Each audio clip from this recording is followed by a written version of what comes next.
Mic check 1 2. Mic. Mic check 1 2. Mic check 1 2. Mic check 1 2. Can you hear me? Can you hear me? Can you hear me? Can you hear me? Can you hear me? Mic check 1 2. Mic check 1 2. Apologies for the delay, people. Apologies for the delay. But we are back. We are ready to rock. We are back. We are ready to rock. Hopefully you can hear me. Hopefully you can hear me. Hopefully you can hear me. Wagwan, wagwan, wagwan, wagwan, wagwan. Let me know if you can hear, man. Let me know if you can hear, man. What's cracking? What's cracking, people? What's cracking? What's cracking? Apologies for the delay. Let me crank this gain up a bit. Apologies for the delay. Apologies for the delay, but we're here, we're here, we're here, we're here. Can you hear me? Can you hear me? Can you hear me? Can you hear me? What's going on, people? What's going on? What's going on? What's going on? What's going on? What's going on? What's going on? Hope you're well. Hope you're good.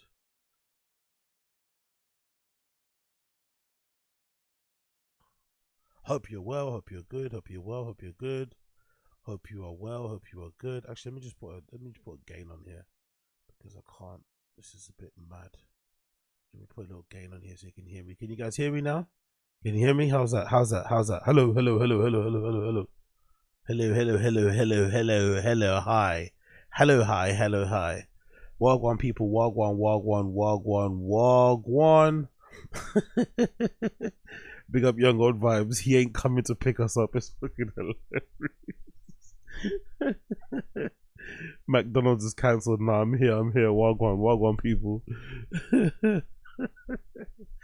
That's so sad. He ain't coming to pick us up. It's fucking hilarious. No. Friday night settings. We're out here. We're out here. What's going on? What's going on, people? Speak to me. Speak to me. My nuts. Wagwan. Younger Vibes. Wagwan. LB. Wagwan. Successful Egg. Wagwan. Gaming Footballer. Wagwan. Apologies for the delay. Apologies for the delay. But we're here. We're here. Wagwan. Uche. Uche was here earlier. Big up Kato Moses. AZ working that paraben free leaving conditioner before he hits the stream is hilarious. Oh my god. Big up everybody. Big up Addies. Yeah, I see you there. Big up everybody. Appreciate all of you. Booth McGee. Wagwan Chris Mack. What's good, Bob? What's good, Boba Fett? Lisha Manuel. Wagwan. What's good, everybody? What's good? Hope you're all well. Stephen Casaneda, what's going on, G? Yeah, yes. Big up exactly LB. Big up the multivitamins crew. Big up the multivitamins crew. Big up my fellow British multivitamin enthusiasts. Big up my fellow British multivitamin enthusiasts. Hope you guys are being safe, you know? Pacing yourselves, not peaking too early like I usually do. Big up Mr. Still Your Girl as well. Wagwan. So today's show. Mostly going over the golden hour, new episode, but we'll be finishing off all the other clips I haven't finished yet. So we're gonna finish off 2 TFATKs, and I'm gonna skip through a little bit of the Kill Tony that we didn't finish last time, and there's a few other bits as well I want to get through. But that's the majority of the show. Majority of it we're watching the Kill Tony watch along. Not Kill Tony, sorry. Golden Hour. Finishing the last 2 episodes of TFATK, and then also doing skipping through Kill Tony and other bits and bobs. Okay, that's going to be the main thing. That's going to be the main thing today. So thank you so much for tuning in. So as most of you guys know and are aware, the fucking Rolling 60s Rico went down, right? I'm sure most of you guys know. I've been fascinated with this mostly because of his association with No Jumper. I think if this didn't relate to No Jumper, I probably wouldn't care that much.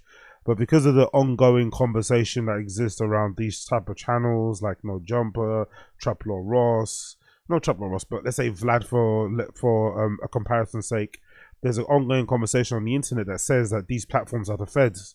These platforms are getting people that are on the streets, are in gangs, you know, hemmed up into situations. I'm not too sure I buy that narrative. I think that's too easy of a narrative or too easy of a conclusion to come to. I still think fundamentally the issue is the chatty patty gangsters. I'm not too sure when this happened. Maybe it's because people saw the amount of views. I'm not sure what happened, but I don't know, maybe because I grew up in another era, but the era that I grew up in, like you never broadcasted any dirt you got up to. You never broadcasted it. If anything, you wanted to give off the impression that you weren't up to anything bad. You know what I mean? That you were on the straight and narrow, you're doing everything legit. You never wanted to give that impression. You always wanted to keep it on a need to know basis. So this new trend that we have now, where active gangbangers or active gang members, active people who are actually on the street stepping, doing dirt, are going on fucking podcasts and talking about it. It's super weird to me. I'm sure it's weird to you guys too. It's a really strange thing. And I think it's really unfair, with that being said, that people label all the blame or put the blame in Adam 22 and Vlad's feet. Don't get me wrong, especially in Adam 22's case. I think Vlad less so. I think he's stopped with the instigating. Adam does instigate. Adam does instigate. Adam does purposely put people in rooms or put people on the phone. Adam does ask certain questions. You know, he knows what he's doing. And he tries to play dumb. But he still is just asking questions. You don't need to say anything. You could always say no comment. You could always just ignore him. You could always just change the subject. But they don't. And some of the recent live streams I've been seeing on No Jumper, especially that contain fucking, what's his name? What's his fucking name? Brick Baby and shit. And Loose Cannon. Like, that guy's got loose lips, bro. It's like, bloody hell, these guys were outright talking about crimes that they did or the reputations that they both have on the streets. And essentially, you know, giving off the vibe that they both kind of respect each other for the amount of work they put in. Like, who do they think, like, this is the internet? Of course the feds are going to be watching that sort of shit. And even if they aren't, why are you letting people know about the stuff you get up to anyway? It's just not necessary. So, it's an interesting case all along. But the other interesting side about it is this guy's involvement. Big U, the main guy. And this article from the Los Angeles Times kind of delves in a little bit into what was going on behind the scenes. And from what I've been able to read about what's been going on, and just my overall impression from the outside looking in, it seems like to me, this Big U guy may have been the reason why this RICO happened. It seems like he was starting to do too much. He already had a pretty decent rep out there wherever the neighborhood they're from. He was able to run things a certain way, but I felt like he may have tried to exert too much control, too much influence, too much power, and eventually my feeling is that the locals turned on him. And I think if you're a gangster, if you do that sort of stuff, you kind of have to keep the locals, the people that you actually live with, sweet. If you don't keep them sweet, then they're the first to kind of like do you over, because they know where the bodies are buried, for lack of a better term. And they know you intimately, so they can provide evidence that could definitely take you down. So it feels like to me he was starting to do a little bit too much, you know? Starting to do a little bit too much bully boy tactics, and eventually he paid the price. But there's a whole nother part of the story, allegedly with Big U, that involves him in the murder of Nipsey Hussle, which I'm still trying to get my head around, because on paper it doesn't make any sense to me. If Nipsey Hussle is a member of the of the Rolling 60s, I don't understand why somebody so prominent who's making a lot of money, which you'd imagine some of that is going to the gang, why you'd want to get rid of him. You know, he's a good earner, as they would say. Why would you want to get rid of him? Unless maybe there was some sort of power struggle, unless maybe Nipsey didn't want to re-sign to his label or something. I don't know. I still don't understand why it would go that far, though. You know, you could easily do something else before lethally trying to take him out and whatnot. So there's whole other things going. And again, all this is alleged, but the whole thing's going on there. Another thing that's really interesting is the story about allegedly Big U being involved in extortion, which makes sense because everybody talks about West Coast and how you got to check in. And checking in is basically extortion, where you go to the West Coast, you want to go to certain clubs, you want to move around freely without feeling like you're going to get robbed. So you check in with a prominent gang and they basically offer you protection for a hefty fee. And allegedly, Big U and the Rolling 60s were taxing a bunch of people, were extorting a bunch of people, like prominent basketball players. Like Shaquille O'Neal is one of them that's been involved, and a few others. It's like, I don't know, man. Just too much, man. It sounds like to me that they're just doing too much. On top of that, they're murdering people allegedly. All this other shit. It's just like, I don't know how they thought they were going to get away with this forever, but it's a bit mad. Anyway, let's read the article quickly, and I'm going to move on. This is coast in Los Angeles Times. It says LA CRIPS leader turned gang interventionist ran a mafia-like enterprise. The feds allege. Let's go. Eugene Big U Henley. Oh no, it's gonna. Is it made me? Do I have to fucking pay to read it? Okay, cool. Thank God. Eugene Big U Henley, a CRIPS leader who helped to launch Nipsey Hussle's career and was dubbed rap's godfather, has been accused of murder, kidnapping, robbery, extortion, and fraud. As part of Henley's purported grip on the Los Angeles, his alleged victims were required to check in with Henley before arriving to the city in order to obtain protection. According to a 107-page federal complaint unveiled on Wednesday, among those Henley, 58, allegedly extorted were professional athletes, musicians, and complaint said whose businesses' interests were not always legitimate. Federal authorities likened Henley's biggest enterprise to a mafia-like organization that relied on its stature and long-standing association with the Rolling 60s and other street gangs to intimidate businesses and individuals in LA. This probably explains why a lot of people avoid going to LA, innit? This probably explains it. It sounds so complicated, man. It sounds so convoluted. It sounds like they take gang culture there very, very, very, very seriously. It makes sense why regular people just want to avoid it, you know? Just want to get business done.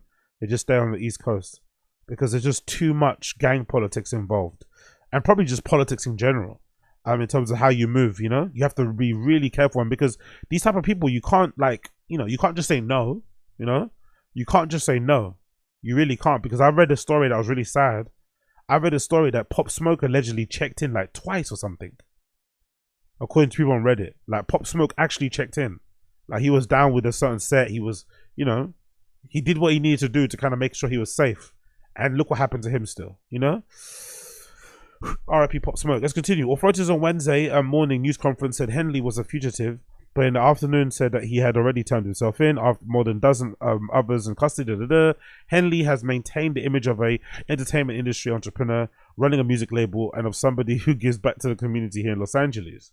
The facts alleged in the complaint paint a very different picture. It's one of a murderer, a thief, a liar, a cheat, the criminals that enabled him.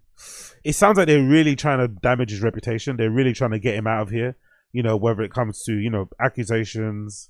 No, when it comes to these crimes alleged that he did, and really trying to paint him out as a bad guy, Big U. But to be fair, it makes sense, because I'm not gonna lie, like, I watch a lot of No Jumper, and I did get the feeling Big U put the fear of God in Wack, and Wack barks a lot, he shouts a lot, but you don't really see Wack being scared. He doesn't really ever look scared or intimidated. And if you watch a lot of No Jumper, you could tell Wack was very worried about Big U. Like, Wack was worried, you know? He was trying to make it seem like he wasn't, but Wack was worried. So I'm prone to believe what they're saying about Big U is likely true. Before turning himself in, Henley made a video denying the accusations against him, saying, I ain't did nothing.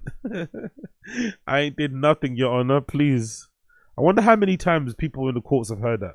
I wonder how many times prosecutors, judges, DAs, lawyers in general, police officers, the woman working at the reception. I wonder how many times they have heard someone say, I didn't do it. I ain't been nothing but help to the community. This is a price of being black and trying to help somebody, trying to help your community and do what you can. You're just guilty because somebody else don't like you. This is like the legacy of Black Lives Matter, isn't it? The legacy of Black Lives Matter is now people going around who are legit criminals, right? Like, you know, self-proclaimed gangbangers going around using the race card in order to defend themselves. It's like, bro, you know what you did. Just say you didn't do it, fair enough. You know, you got to fight for your innocence, even if you're guilty. But don't wave the black card around. Don't do the race thing, you know? Let's not do that. Following years-long FBI investigation, federal authorities have accused Henley of kidnapping and fatally shooting a young rapper in the face and leaving his body in the Las Vegas desert over perceived disrespect and directing the robbery of an unlicensed LA marijuana dispensary that has stopped making extortion payments. If I'm not mistaken, that extortion story was the one that Loose Cannon shared on fucking No Jumper, loosely. You know, no pun intended. It's like, ugh. Henley was also alleged to defrauded companies, donors, athletes, and celebrities, including NBA stars Draymond Green and Lakers legend Shaquille O'Neal. Shaquille looks like a type of guy that will get fucking extorted, innit? He looks like the type of dude, innit? Just big for nothing. Imagine being as big as Shaquille O'Neal is, right? Being as strong as he is and allowing some fucking 58-year-old gangbanger to fucking, you know, extort you. Allow that, but hey, I guess it is what it is. Authorities have also accused Big U of fraudulently obtaining funding from the Gang Reduction and Youth Development Program overseen by the LA Mayor's Office. The nonprofit was allotted $2.35 million for the city on July 1st, 2018 and June 2023, according to the complaint. Henley's organizations is for more 120 involved. The city is strict. Henley previously served 13 years in prison after trying to rob an undercover sheriff deputy. What? I didn't know that about him. Yo, he's horrible at crime, innit? This guy is terrible at crime. So Big U tried to rob an undercover sheriff of 33 pounds of cocaine in 1991. Oh my god. His son is a linebacker for the Los Angeles Chargers. Standard shit, innit? Standard football shit, man. Big U is allegedly right-hand man Sylvester Robinson and trusted Lieutenant Mark Martin are accused of violating the racketeering and Federal authorities also charged Tremaine Williams, aka Loose Cannon, of robbery and Armanji Afoloji Mani for transporting individuals to engage in prostitution. Fucking wild, man. Fucking wild. And then another update here, courtesy of Los Angeles Times, rappers and murders and City Hall fraud. Inside Big U's charges, Rocky in LA. And you've got the whole sheet there of people. I'm not going to read this article again. I'm actually just going to go straight in to, what's his fucking name? What's the guy's name again? What's his name?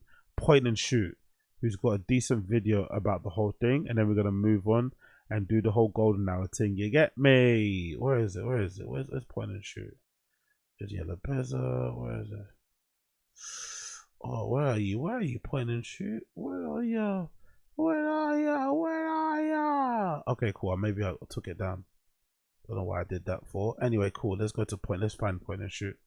Be happy you're tuning in as well. If you're liking the stream, make sure you like, make sure you subscribe, all that good stuff. Become a member down below, all that good stuff. You know the deal, you know the deal. Cool, let's go. Point and Shoot's got a really good video about it where he kind of recaps what basically happened. No Jumper Crips arrested by the FBI, courtesy of Point and Shoot. Big up Blood Clot Point and Shoot with a great impressions. Let's fucking go. Let's fucking go. Big, yeah. We got Chris Mike. Big up Young Old Vibes. Hilarious.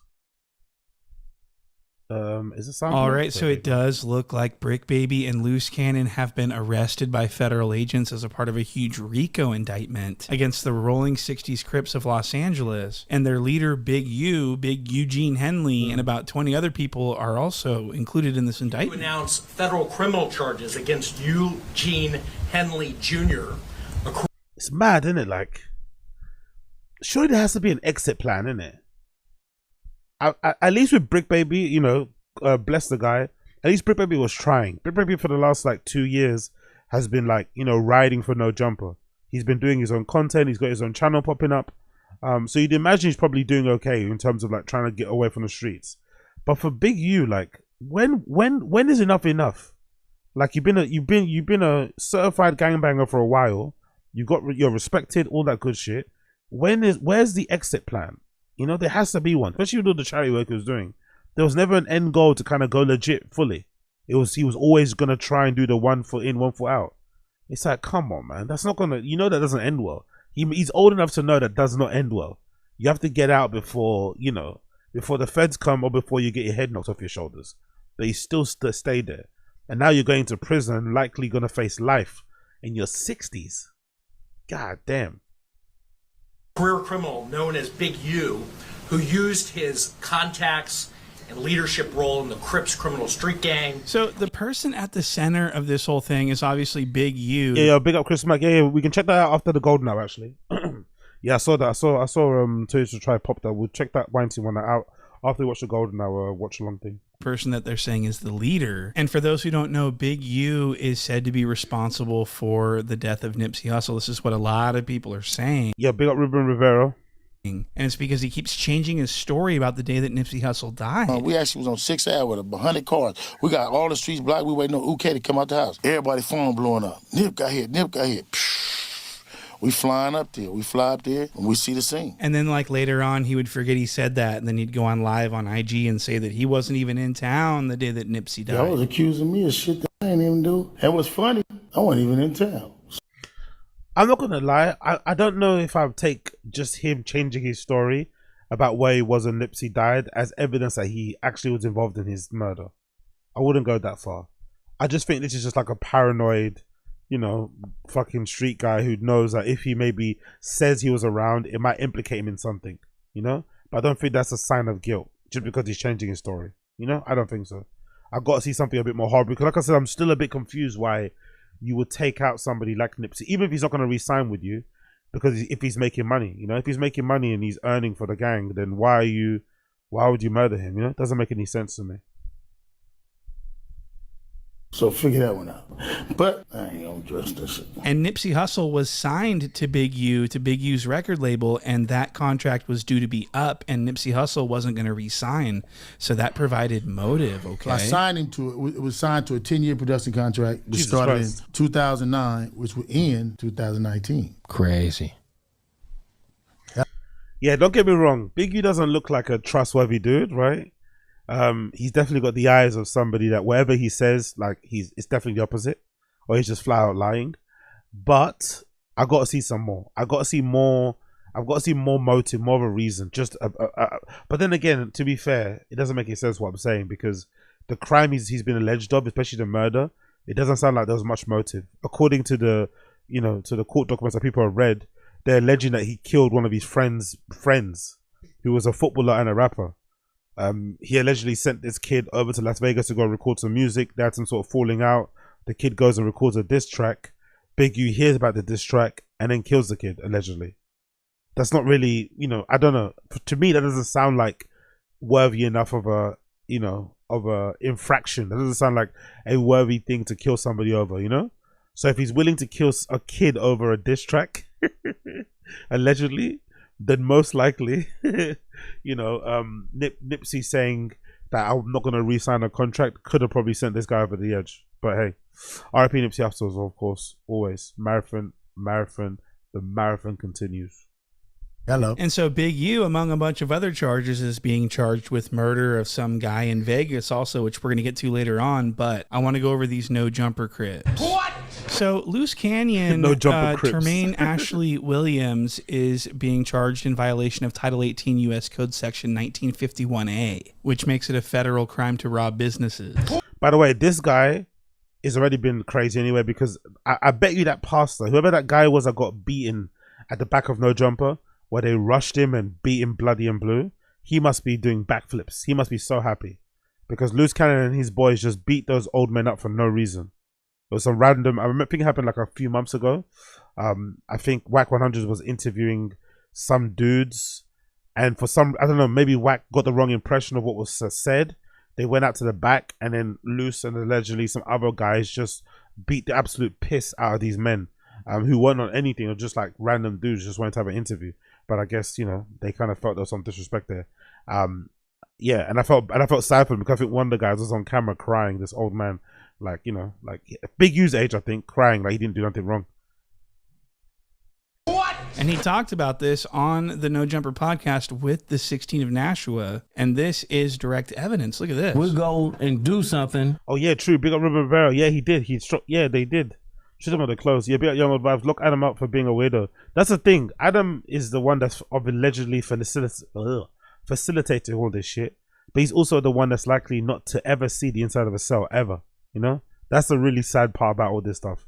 Everyone crashes out around him. Like even Pot Lawn, all those guys are crashing out around Adam 22. Like I don't know why he seems to have this real effect on people, man. He's like people just can't resist getting around him, calling him, yapping around him. He must have an aura about him, Adam 22. I think he's an absolute dweeb, right? Personally, I'm not the biggest fan of the guy at all, but given how many times he fucks people over and they keep coming back, given how he hasn't never been like touched in a way, like, you know, for everything he said that's been a bit mad, for the disrespectful things he said about certain people, he's never really had any kind of consequences in that regard. No one's fucked him up in any way, shape or form. It leads me to believe that he has something about him in real life, you know, because these motherfuckers just can't stop getting around him, and when they get around him, they can't stop fucking yapping about their crimes. And the same niggas we do it to show up to the house like 10 minutes later when we trying to, you know, counting everything, right? Apparently I guess he went on some weed heist and robbed some weed dispensary, and then that's, you know, so he's getting charged with robbery of the weed dispensary. But because Big U benefited from this, because Loose Cannon cut Big U in, and because Big U coordinated it, that makes it to where it's a federal, it's like, you know, it's a RICO conspiracy. And so they just admitted to that on fucking No Jumper. Admitting to a RICO before you get charged with a RICO on No Jumper is just like, that's why I can't sit here in good faith and say I can blame Adam 22. Like, these guys are idiots, man. Like, they're all dummies. Can you really blame Adam 22 for this? If these guys sit there and talk about a crime that none of us in the public had no idea happened. Can you really blame Adam 22 for that? Like, I know he records it and he doesn't need to put it out, but they don't need to say it. Just don't say it, you know? So Brick Baby got sort of caught doing the same thing. He was robbing people for Big U, giving Big U money, and then talking about it. And so they got him on wiretap talking about it. So that's not good. And I hear that Brick Baby is a part of an ongoing separate indictment investigation for something totally separate. Yeah, that's what they said on the paper. So Brick Baby's not going to come out anytime soon, it seems like. Brick Baby's going to be in there for a while. They've got him on the RICO and they've got him on this, which is this he's alleged role in that Little Dirk whatever shooting thing of that. What's that guy called again? I forgot his name. Oh, I forgot the kid's name. But yeah, crazy. Free Brick Baby though. So Brick Baby is not doing too good right now. And so this is crazy. The No Jumper Crips are all locked up. Every single one of them. Crip Mac, 4 Extra, Loose Cannon, Brick Baby. They're all locked up. All the No Jumper Crips. They're all sitting in that box. And so I'm seeing a pattern here, okay? I'm afraid that No Jumper has become a law enforcement tool to put people in jail. And so in Adam 22 will probably say this is what comes of it. I hire a lot of people who are from the streets, who are in gangs. So naturally, if they keep doing that stuff, they're going to get locked up. But it doesn't bode well for the platform, innit? That so many of your hosts are like locked up and like on like proper charges. You know? It doesn't really like show you off to be like a, I don't know. It should be a stain, but it's not a stain for some reason, because he's gonna, it's almost guaranteed. It's almost, yeah, it's Quando Rondo, Big Ol' Rivera. It's almost guaranteed, right, that some other guys are going to pop up from the woodwork and take these guys' spaces, their spots. You know it's going to happen. I don't know if it's going to be from another crew, from another gang, from another set, but you know there's going to be some other guys who are going to step in and take these guys' spots. You know it. And they're going to be on there yapping as well. for that reason, I think it's important to catch you guys up on all the drama and stuff that's been happening up until leading up to this, because there has been a lot of self-snitchery going on, a lot of crazy. Jesus Christ. Look at fucking Flocko's face. God almighty, Flocko, bro. Lay off the fucking croissants. Look at him. That's a happy man, bro. That's a well-fed dude. That is a well-fed dude. That's the kind of guy that probably gets their dinners, delivered to them by their mum. You know what I mean? His mum probably sends him fucking dinners through the post or something, you know? Put some money on his car to go fucking, to go buy some extra things. Look at that guy's face. And he's profiting off this very, very well. He made a documentary or a little kind of documentary video the other day, going over it. I got a ton of views. Flocko is eating off this very, very, very well. A lot of crazy stuff that led up to this that I want you guys to know about. And I want to start by introducing you guys to 600, aka Officer Lovejoy. This is a Rolling 60s member. If you find yourself in the gym, you can always call me. You feel me? So basically what you guys need to understand about this guy 600 is that he is a Rolling 60s Crip that used to hang around with Big U and do everything that Big U said. But Big U always used to mark him out and treat him like a little ass bitch. Listen, man, I don't think y'all know this, bro. If anybody got anything to say about the big homie, cuz I'm on him. Like I told y'all before. You better start acting like that. Anybody got anything to say about the big homie, I'm on him. Fuck the internet. You better start acting like that. So 600 was treated like a mark by Big U, and this caused 600 to have a grudge against Big U, and he turned against him. and stuff and started saying that he was responsible for Nipsey's murder. He said he was responsible for other murders. He said he was basically trying to get the cops to lock Big U up in his cell. That's pretty much what a change, isn't it? What a fucking change. You go from being big, like that's what happens, and that's one of the annoying things about living that sort of lifestyle, isn't it, right? It's most likely the people right next to you who are going to be your demise. It really is. It's usually the people right next to you who are going to be your demise. So there was one moment in time where 600 was rolling deep with Big U, begging, you know, overly trying hard on the camera to let everybody know that he was Big U's right-hand man. And now all of a sudden, he's playing the role of the police and essentially, you know, I guess in a way snitching on Big U in public and now he's happy that he got locked up. It's like, wow, man. Wow.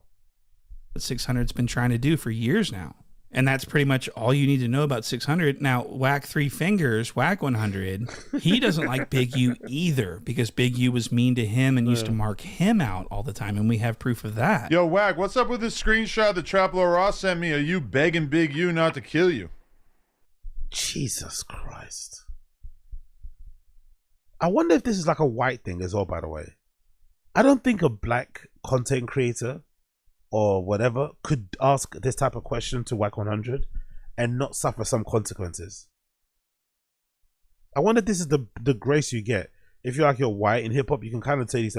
I don't think if you're in LA and you're a black content creator, you could call Whack up on the phone like this and basically say, Whack, how come you were a pussy when Big U came at you or something? I don't think you could. You would definitely get hands and feet on you.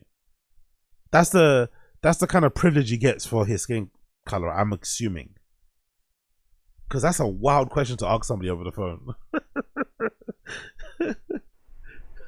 That's cap. That's AI. It's in the indictment. It's in the indictment that you were saying, Christ. Don't do this. My wife, my kids in the car. Draws. Don't do this. Wow. You were begging and pleading for your life. Yo, that is a wild thing to ask somebody on the fucking phone, you know, especially somebody that purports to be like the hardest gangster ever and wants to squabble, wants to shoot a fair one, you know, on blood, on Pyru, you know, and then you're basically airing it out to the world that he isn't as big and scary as people think he is because he was begging for his life, which is not a bad thing, by the way. Everyone should beg for their life, right? But I guess if you're a gangster, you're not meant to beg for your life. You're meant to just stand there with a mean mug as somebody shoots you in the head like, That's not a text message. So 3 Fingers Whack and 600 got tired of being victims, and so they actually started bonding with each other over their hatred for Big U. And so their whole friendship is pretty much based on their hatred of Big U and their need to just get him locked up. You know what I mean? And that goes for anyone. Whack 3 Fingers is pretty much friends with anyone that hates Big U. That's how he became Loose Cannon's friend, because Loose Cannon turned on Big U because he said that Big U was doing police stuff. So anyone that turns on Big U or anyone that hates Big U is like, you know, Whack 3 Fingers loves them. Now, I want to explain what happened on No Jumper. So about a week ago, 600, aka Officer Lovejoy, was doing some detective work, some police work. And he went on Instagram and made a video where he implicated Big U in an open murder case. I'm just wondering whatever happened to this case. So let's just read through the case. Police, homicide suspected. So, you know, the detectives and investigation releasing information to the family, you know what I'm saying, and family release stuff to me and like that. So Officer Lovejoy's online trying to solve a homie, and he's wearing hair extensions. What? That's not his real hair. These are fake. This is fake hair that he put in. He's a very zesty guy. You guys should go look at some of his content he makes with 3 Fingers Whack. Some of the most homoerotic. Actually, I want to show you a clip of the boxing match. I want to show you a clip of when he was in the sanctioned boxing. 600 was in a sanctioned boxing match against a person half his size. The fight gets called, and then everyone storms the ring, and 3 Fingers Whack wrestles him to the ground and starts giving him physical, manly affection on the ground horizontally. What? I got to show you this.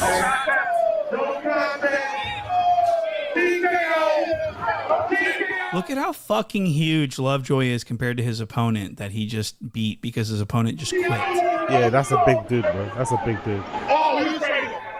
That's fucking hilarious. No, they congratulated. Congratulations. They congratulated. So Whack Three Fingers dives into the ring to celebrate with his man, and he tackles him to the ground. He starts crawling all over his half-naked body. That's fucking crazy. I love point and shoot, honestly. I love point and shoot. He's half naked body. He's boxing, bro. I love how he points out these things and makes it sound and look way worse than what it is. The guy was boxing. Of course he's gonna be half naked. That's the whole point. He's half naked body. What?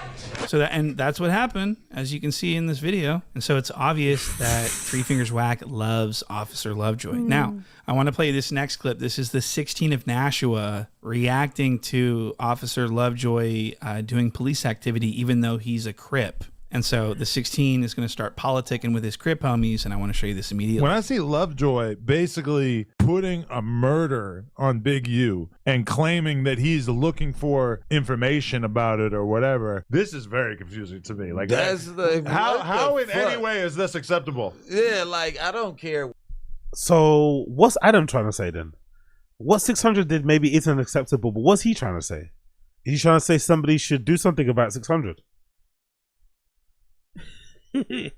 Why does he want to, like, it's always confused me as like a civilian. Why is he so eager to get involved in this stuff, especially when he lives out there? Isn't he worried about his family and kids, his family and his wife and kids? Like, he's not worried about that. Why are you so? Because the problem isn't usually with the person that you're talking about. It's usually the people that surround them, you know? Like, why would you want to get involved in this stuff? Like, why? Yo, big up Young Odd Vibes. Thank you for the membership. Appreciate you. On Zing. On Zinga Nation, Kurt. On Zinga Nation, Kurt. ZNK. Who my Z? Asad Aziz is definitely a ZNK, isn't it?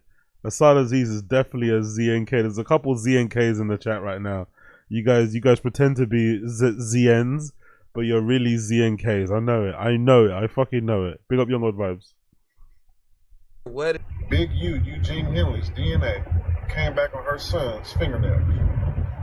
Wait, whoa. 600, you know I fuck with you. Nah. But this is strange. This is strange. So the 16 and Brick Baby are calling out Lovejoy for his police-like activity, and what happens next is Three Fingers Whack and Lovejoy call in on a three-way call so that they can start talking about police stuff. Look at this. And Brick Baby gets so upset by this that he walks off the show because the 16's obviously doing Rick, too much. the one who told 600 first. Who? About what? About Big U's alleged body, maybe? Huh? Jesus Christ, man. Look at his face. Look at how sinister he is, isn't it? Like, he knows exactly what he's doing, isn't it? Like, about the body, maybe? About that murder? About the sex trafficking? About the fraud? Yo, big up Mech. Appreciate you. Big up Mech. Gangbangers don't hurt white people. That's why he's so comfortable. Yeah, that's the problem, isn't it? That is a problem, man. That is a problem. And to be fair, I don't want to see Adam 22 get hurt. Let me just clarify that. I just don't like the double standards. You know, I don't like for instance, academics can't walk around like with ease. You know, academics probably avoids going to the West Coast because he knows, especially with his love for Drake, that people will crash on him. You know. But no one's gonna crash on Adam 22 if they bump into him at a fucking Trader Joe's. I don't think that's fair, you know. They both talk equal amounts of shit. But why is it that people want to fucking put hands and feet on academics, but no one wants to do that to fucking Adam 22? You know, it doesn't make any sense. It's really fucking awful. Just, if anything, just leave the content creators alone or the people that make this sort of stuff alone. But let's not have, you know, let's not have the double standards. But hey, what do I know? Bro, I'm not finna talk about, listen, I'm not. Yo, big up Abe Martinez. Convinced Adam is a skinwalker, demon underneath. Yeah. He's just a very rare breed because he's so callous, you know?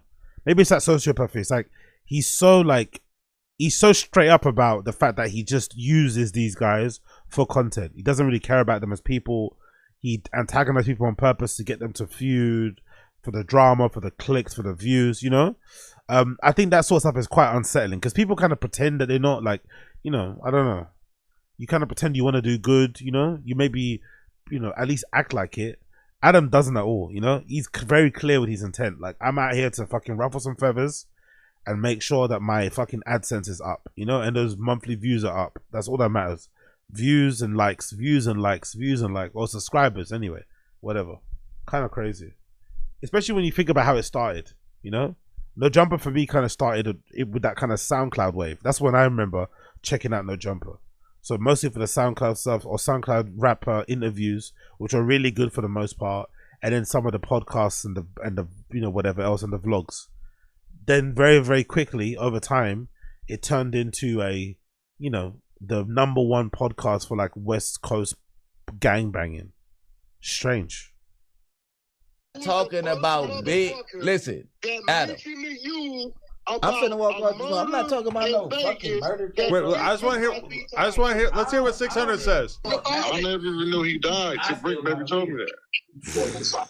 Don't forget your jacket at least. So Three Fingers Whack and Lovejoy want to talk about open cases, you know, on live podcasts. They don't care if, you know, that's considered snitching or not. They don't care. They are helping the police at this point. And Brick Baby's not standing for it. Brick Baby's keeping it G. He walks off. He gets mad. He says, I ain't talking about no open murders up in this motherfucker. Y'all finna get me locked up on another murder that y'all ain't even talking about, cuz. That's a really good impression. I'm not gonna lie. That's a really good Brick Baby impression, man. Point and Shoot's impressions are on point. On the dead homies, y'all talk about an open murder, cuz out 6L West Side Road. So he's getting upset. And he's not the only one. Loose Cannon got upset about this too, and this is what made Loose Cannon turn on Lovejoy. Listen, I do not agree with nobody talking about an open case. Dead homies. Don't put me involved in that. I separated and removed myself from any nigga that's doing that. Neighborhood crib. And Loose Cannon's not only calling out Lovejoy, he's calling out Whack 100. What? And Whack 100 started... It's kind of mad, isn't it? It's, if you think about it, right? Imagine being that angry. Imagine being that furious. Imagine having that much rage while you're living in LA with the sun like that. Look at those blue skies. The sun is piercing. Like, it looks fucking fantastic. Great place, bro. Loads of vitamin D, you know? Awesome weather. Usually year round, you'd imagine, over there on the West Coast. But here you are gangbanging. Like, gangbanging in the heat is wild, man. Gangbanging when you got like palm trees around you and shit is fucking wild. Loose Cannon's not only calling out Lovejoy, he's calling out Whack 100. What? And Whack 100 started getting a lot of heat, a lot of backlash for participating in what Lovejoy was doing, and he's been confronted about that as well. The week, one of our rooms and in the murder mystery rooms, and they've been running it. So after they run it, 600 to grab it, right, and go through it. But I will tell you this. The family talks to 600. Mm-hmm. And it's a lot he haven't said. Really? A whole lot. So your money is on Big U being locked up for this at some point? Man, listen, bro. I don't risk jail on nobody, but... Your money is on... Like, bro, Adam 22, bro. As if people want to bet on who's going to be in jail, who's going to be in prison. Like, who'd want that for anybody? Your money's on... Actually, I'm surprised no one does that, actually. I'm surprised there's no one out there who's set up some sort of a gambling site, some sort of betting site where you can place bets on who is most likely to end up on a RICO, who's most likely to get killed or whenever by the year's end or something. You know, I'm surprised no one's done that with the amount of fucking chatty patty gang stuff that happens on the internet.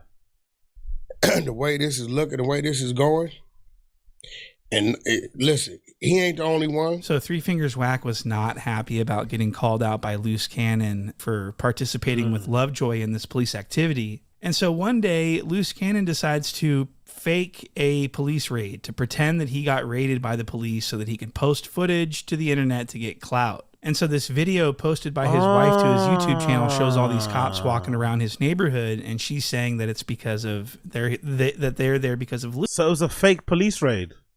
Because someone said he got swatted or something. What? Honestly, these gangbangers, man, these gang members in general, like, the amount of nonsense they do on social media for attention is so weird to me, man.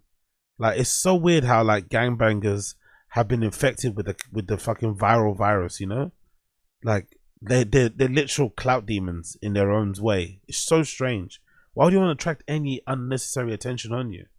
Just operate on the low. You don't need any of this. Loose. Oh my God, you guys. The entire block is surrounded. They will not let me come home. We have an entire police force outside. When my husband is home, I'm just praying that he's okay. My husband is home. Like, she loves it as well, innit? Those type of girls are usually the worst as well. The girls that love that kind of lifestyle and encourage it. Oof, dangerous combo.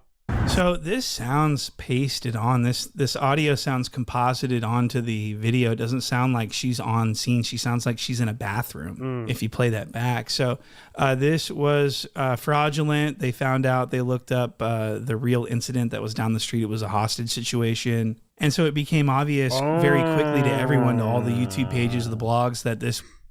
Yeah, big up, what's up? Big up Humdrum. What's that? The video is real.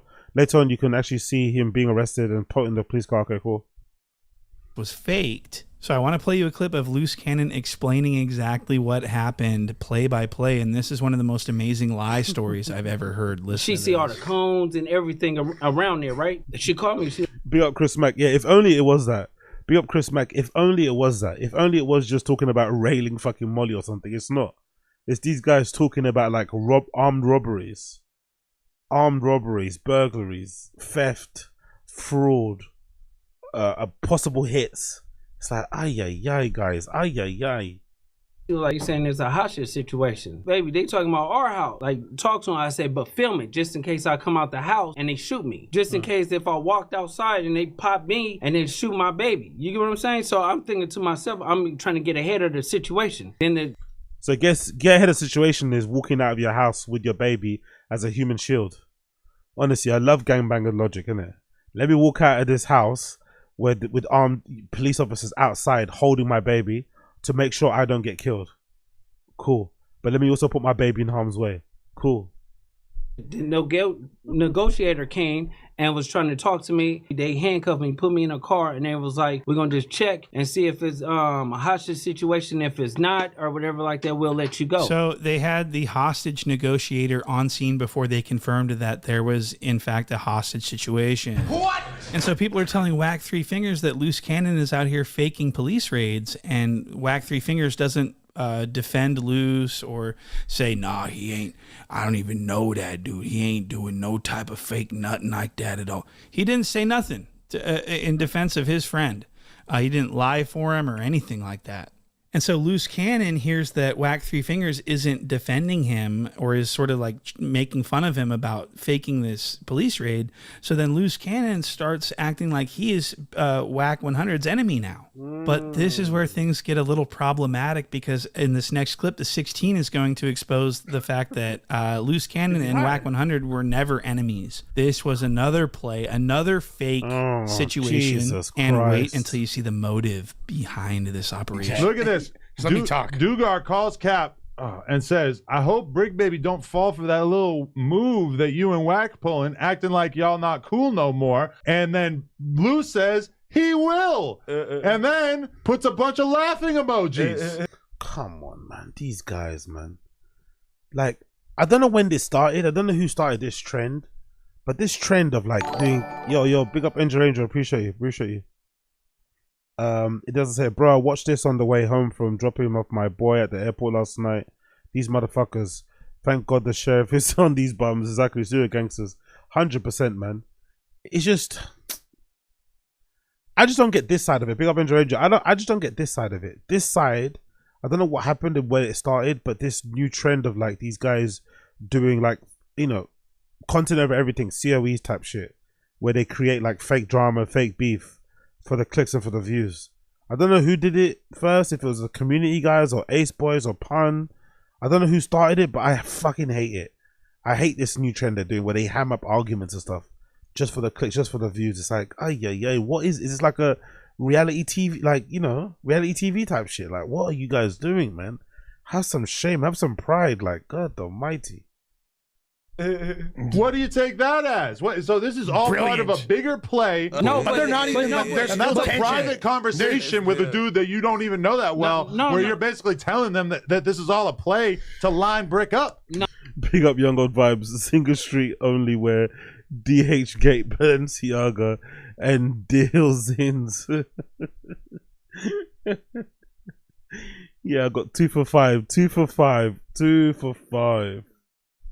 But it's not a play to line me up because this is the thing. So basically, the possibility is that Whack 3 Fingers and Loose Cannon conspired to fake beef in order to get attention on the internet, and also so that Loose Cannon can get close to win Brick's trust. Oh yeah, big up Shay's cow. Unusual recommendation. Jason Whitlock had a great video on this. He knows Big U, and this story is as juicy than A22. Okay, cool. Add it to the list. We'll do Golden Hour after this, and then we'll add that to the list as well. Big up Shay's cow.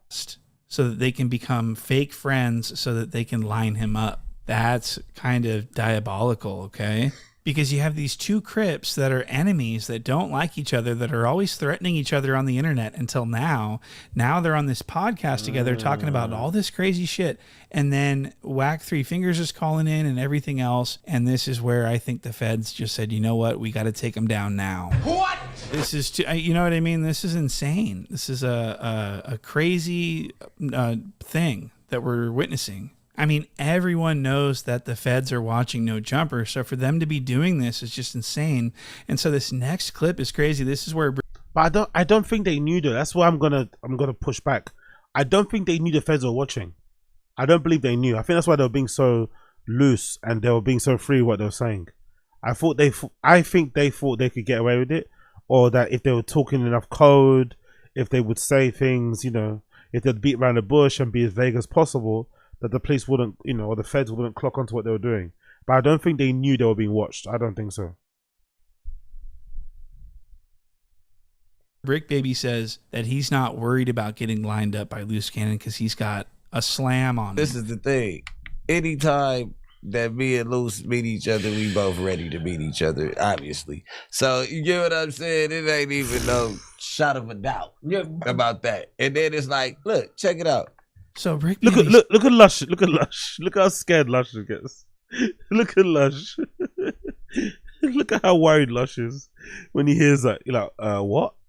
What do you mean? What was that meant to mean? Like, huh? He says, well, be it loose beat, we are ready to beat each other, obviously, because on West Side Rolling, I got to. So, you know what I mean? He's basically saying that he's got it on him. That's pretty much what he's like, peacocking or whatever. He's like flexing, like, hey, don't think about trying to do nothing to me after this podcast because I got a gun on me. That's what I heard. And so in this next clip, we're going to actually see the gun. We're going to see Slam. He's going to show it, and he's going to lean back, purposefully showing the butt of the Slam. Oh, yo, big up High Def. Big up High Def. Appreciate it, brother. Appreciate you. Big up High Def for the 5 membership bomb. Appreciate you. Everyone that gets gifted the membership, courtesy of High Def, make sure you thank the legend that is High Def in the fucking stream chat. What a G. Appreciate you, brother. Appreciate you. Oh, M95 for sure. All right, M30, either one. Boom. What about both? Shout out again to our boys over look at look at this. Because they definitely dictated the stream. The Gummies did their thingy thing. That's a fact. Yeah. We had some good fun, good. By the way, how do you keep your gun? Cause someone in the chat who knows about guns or is in America, I always wondered when the gangsters put their guns there, how does it not drop down their trouser leg? Why don't you just have a holster or put it in your pocket? Does that make sense? Doesn't it drop down? Why would you put it in your, like, there in that section? Is it being held up, or is you tightening the sweatpants with the string so it keeps it held? Why don't you just have a holster or put it in your pocket? Okay, he might have it strapped. Okay. Sweatband B. It in a holster strapped around his thigh. It does drop down. That's exactly what P Nice did to Brick when he grabbed him. Oh, okay. I carry mine in my shoe. Big up Boba Fett. I'm white, so I use a skeleton holster. Big up Chris Mike. Okay, cool. But this is a smart move though, right? They're both doing this whole like passive aggressive thing of like threatening each other through like, you know, innuendos and whatever else. And then Brick does a very smart thing here where he kind of, you know, subtly leans back and stretches so he can expose the gun on his waistband and remind Loose Cannon that he's not to be played with, you know? In the stream. The gummies did their thingy thing. That's a fact. Yeah. We had some good fun, good clean fun. Are y'all noticing the patterns, like the bricks and all this shit? He saw that, innit? Yeah, he definitely saw that. He You really definitely feel saw like that. that? He Yeah. definitely You saw that. said Compa was the one that get hot. He definitely saw it. He definitely saw it. Oh. He definitely saw it. He's like, alright, cool. I bet, nigga. I bet. He definitely saw that, innit? He's definitely saw that. Look at his face. Ooh. Is it alright? Respect. I offer like a little bit of shit and trip out. I'm starting to believe that you're the Yeah, how you ain't got tolerance after all these years? And so it was only a few short hours later after this exact interaction that everyone was taken into federal custody on RICO charges. So that's pretty much the coverage. Now, the next day when all the news was breaking, the 16 came on the news and he had this to say. Damn, it's a lesson though. Just we can hang out with gang members. I've never been so happy to like be a law-abiding citizen. Like, damn, we gotta stay far away from this type of shit. Is that the first thing you say when some of your co-hosts gets locked up for a RICO? No compassion, no empathy, no nothing. Just wow, thank God I'm a law-abiding citizen. Thank God I ain't with this fucking heathens. Thank God. Yo, what a piece of shit, innit? What an like an irredeemable piece of shit Adam 72 is, isn't it? Irredeemable piece of shit. I'm just happy. I'm a law-abiding citizen. Oh really, dude? Oh really? That's the best you can come up with, yeah? Shit, That's man. crazy. You not far from it, brother. Exactly. I gotta do porno. Appreciate y'all.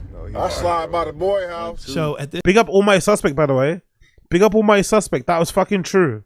Big up all my suspect. You are involved too. You're here. You platform these guys. You ask them questions. You insert yourself into what they do. Big up all my suspect, brother. Big up all my suspect. You have to let him know you are basically involved. So that's pretty much the coverage. Now, the next day when all the news was breaking, the 16 came on the news and he had this to say. Damn, it's a lesson though. Just Big up Young Vibe. That's how I told my co-workers get fired. Yeah, exactly. Big up Josie. Wagwan Josie in the chat. Big up Daniel Clemens. Big up. we can hang out with gang members. I've never been so happy to like be a law-abiding citizen. Like, damn, we gotta stay far away from this type of shit, That's man. crazy. You not far from it, brother. I gotta do porno. Appreciate y'all. I slide by the boy house. So at this point, I can't help but wonder what No Jumper's involvement in this case is going to be. Obviously, the 16 is going to be helping the prosecution, if anything. Of course. If his business is in any type of jeopardy at all, he's has made it very clear that he intends to help the police by any means necessary. I'm gonna do whatever I gotta do to stay on good terms with the police department in this area. I've never had a conversation outside of getting pulled over and Jesus Christ, man. Jesus Christ, man. Like, and I don't blame him either. At least he's being honest. Why do the gangbangers keep going there? You know? I don't even blame him. Why do these guys just keep going up there though? They're like moths to a flame. They just cannot resist. having them spend 5 seconds saying like, "Oh, hey, where are you coming from?" or whatever. I never had a conversation with any cop in this city. It's over with, man. Now, if it's gonna make my relationship with the local cops 5% better by me sitting down and just being like, "Listen, I'm gonna tell you whatever I got. You can take a look at the tapes, whatever we got to do, so that you feel extremely comfortable." I'm curious to know what his skeletal structure must look like, because you see pictures of Frederick Jalla Flucker before when he was skinny. Like, it's, I think he might have had some sort of condition as well, because I don't know if it's all fat. Maybe some of it's water weight or something. Maybe it's medication, because he's mad how he blew up so quickly, isn't it? Like, he's massive, like legit. Big U, innit? He's a big fuck, and the thing is, he's got a small head, but even though he's got a small head, he's still got a big head, if that makes sense. With knowing that I didn't have anything to do with this, then I'm going to do that. So what's going on with Jalla? Frederick Jalla is my real name. Jalla is giggling and laughing for no reason. really, there's nothing funny being discussed. No one's really laughing. Exactly. And if you notice, Brick Baby's even like, what is going on with you, bro? Jala is having a psychotic episode. He's loving Look it. at He's this. loving it. Knowing that I didn't have anything to do with this shit, then I'm going to do so that. be it. And I'm resentful of you for putting me in this fucking position in the first place. Exactly. Not the cops, Exactly. the people who committed the violent act. Yeah. And I'm even more resentful of the fact that you didn't handle it in a gangster way. Hold on. This guy is saying that he's now the victim. He resents the gangbangers for talking about gangbanging shit on his platforms, some of which he instigates. Okay.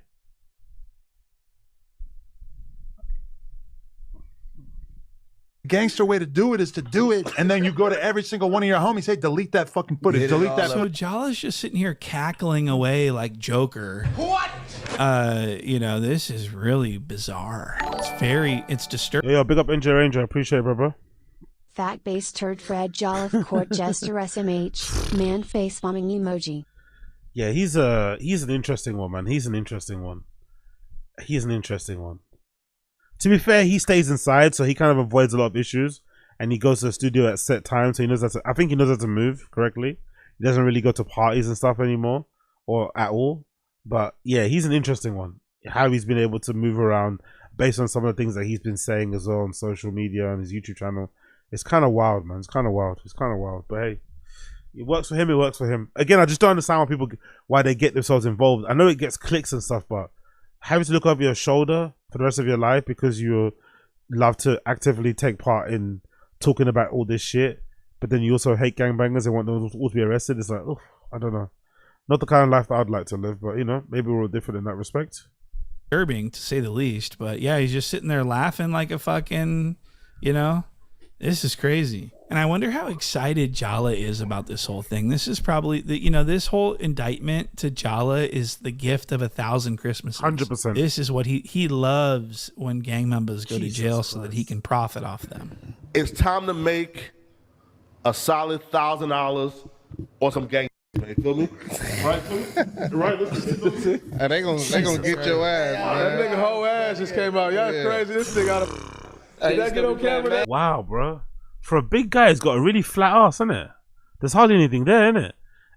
Where does he get Balenciagas that fit his feet? Where does he get those? For a big dude, he's got a really flat ass, isn't it? That nigga whole ass just came out. Y'all... Yeah. For a big dude, that ass is really, really flat. Nothing there. Crazy, this nigga got a... Did that get on camera? That nigga lost his mind. Hey, you still be playing Madden? Bro, listen, bro. After champion.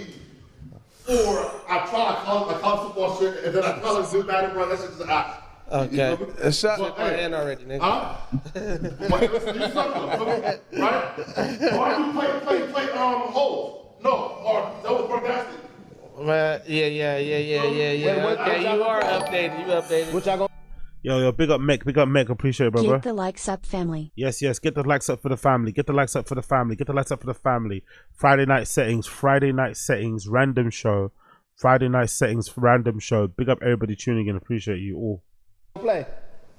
We play Madden. And so Jala's very happy that Brick Baby went to jail and that the Rolling 60s are all getting locked up. He loves this, and he's going to be making content about this for the next 5 years. 100%. And the 16 as well. The 16 seems very excited about this. He says he's going to be documenting the whole thing, and he's been mocking the situation, actually. He's been making fun of Brick and Loose. He posted this photo to his Instagram. And, of course, he's getting backlash for it. And in response to the backlash, he posted this. See a lot of people saying that 22 is the reason why Brick got caught up.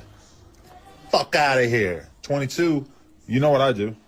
I put people in position, put them on the podcast, give them jobs, help them make legal money. A lot of the shit that people are getting caught up for is shit. Yeah, big up China Mac. He's right. Big up China Mac in the comments there. 22 Jump Street think he's slick. All he do is ask incriminating questions. All he want to talk about is gang and hood shit. Street politics. The fuck your privileged I want to know so much about the streets for? Exactly. BRGFX. Put people in position to go jail. Exactly.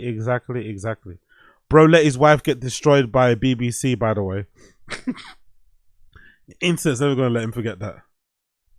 Shit, especially with Break, it's like I'm not seeing anything that says anything about stuff that he's done in the last 2 years since he's been fucking with us, right? So, you know, end of the day, I do employ people from the streets, and I guess, you know, people from the streets sometimes get caught up in federal RICO indictments, whatever the fuck this shit is, and all I can say is that, yes, I may crack a joke here and there. I'm sorry, that's just my sick sense of humor, but end of the day, that's my boy. I'm standing with him. Loose, I got love for Loose too. We're gonna be documenting this whole that's my boy. I'm standing with him. We're gonna be documenting this whole thing. Like, that's not how you stand by your boy, by just documenting everything. If anything, if you really want to stand by your guy, just don't talk about it on your big platform. If you really want to stand by your dude, don't talk about this case on your very big platform. Have it be a banned topic across the board, so you don't bring any light on it, so no one slips up and says something you're not meant to say. That's what you're meant to do if that's your boy. You're meant to be stum, but not in Antonio 2's world. I also love how he says that, oh, I hire gang guys, so they're going to get caught up in street politics, all this sort of stuff. It's like, how about you? What about if you get caught up in this stuff just because you asked questions or because you invited certain people on the platform? It's always surprised me, that side of things, especially when you've got a kid. It's like, you've got a child, you know. You could also get caught in the fucking crossfires of this just because you ask questions and you invite people from warring sets to kind of sit down, or you ask fucking, you know, very fucking dicey questions and shit. That also technically gets you involved.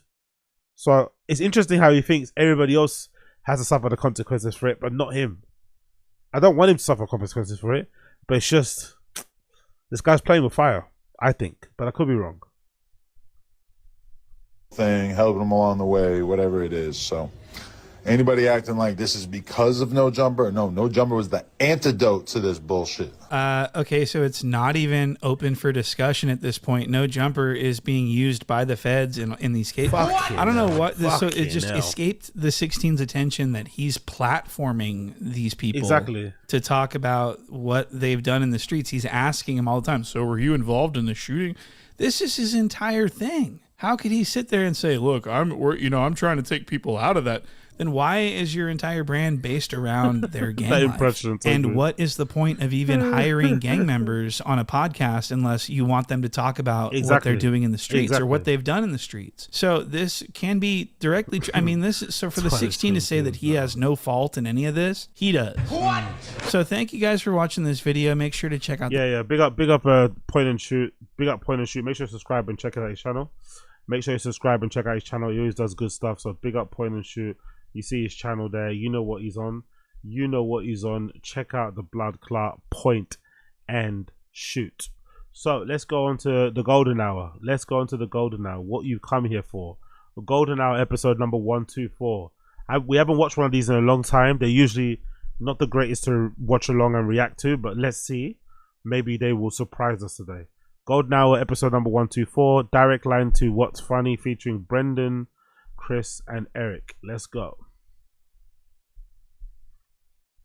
That was perfect, bro. You get those at chrisley.com, you know.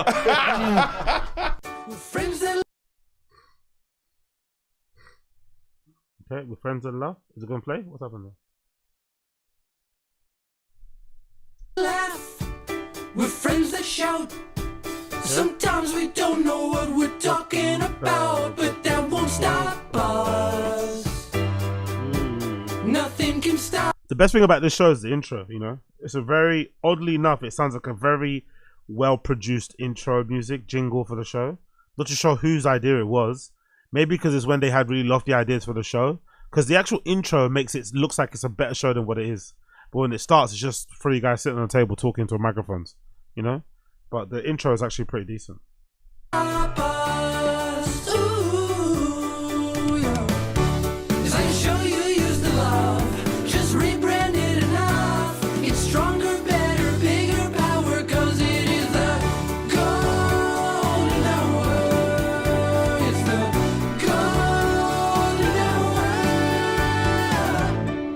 I think Brendan left already. No. It's well. Here's the deal. It's Brendan's birthday now. Here, as we bring those waters in. Yeah. It's Brendan's birthday. and he's not here yet. He's being fashionably late because of his birthday. And these donuts are for him, but I already started. Yeah, but because that's honestly, I think that's the best thing to do. Yeah, because it's like we should being late to a show because it's your birthday. It's interesting. Take a bite of every single one. We're all, especially when you're a 42-year-old man. But hey, what do I know? We're all happy it's his birthday, and also we got to be us. You know, he's late. The donuts are here for his birthday, and then also, thanks so much. I got to be me, and that's his gift. You know what? You're always the worst at that. Well, at what?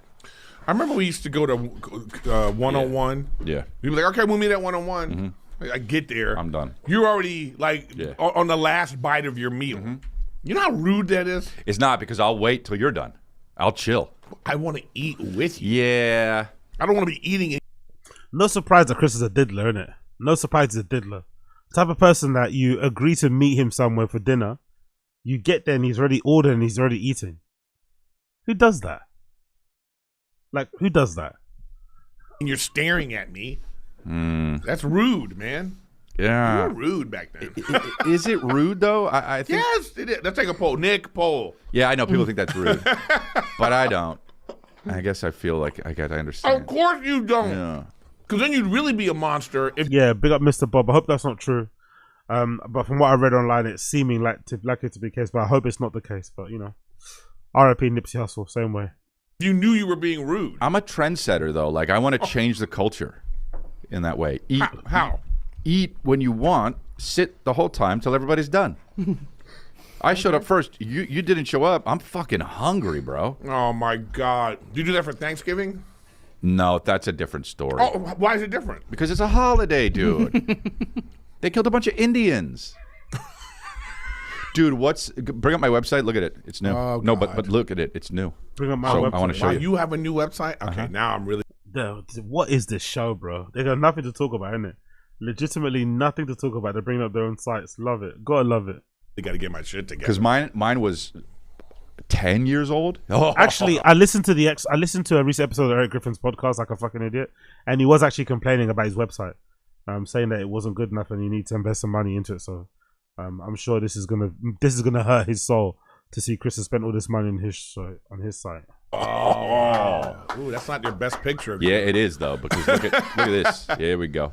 You gotta have Eric. You gotta get his guy and just have his exact old format of your new website. Oh, look at that! All the pictures are him in front of crowds sold out. So I guess this is like the website theme is like, this is a big fuck you to the haters. Look at all the crowds. Look at all the crowds. Look at all of the white people that love me still.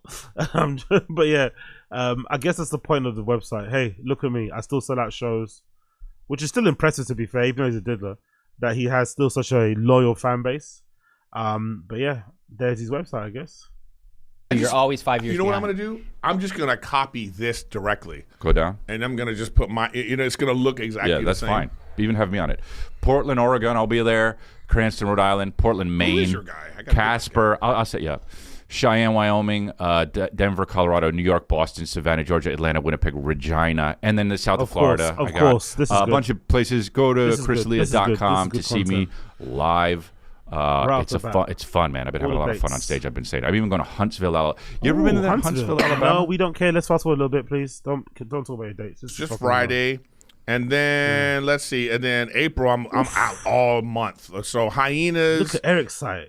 Did he make that on like GeoCities or something, or like on Paint? Look at Eric's site. God Almighty.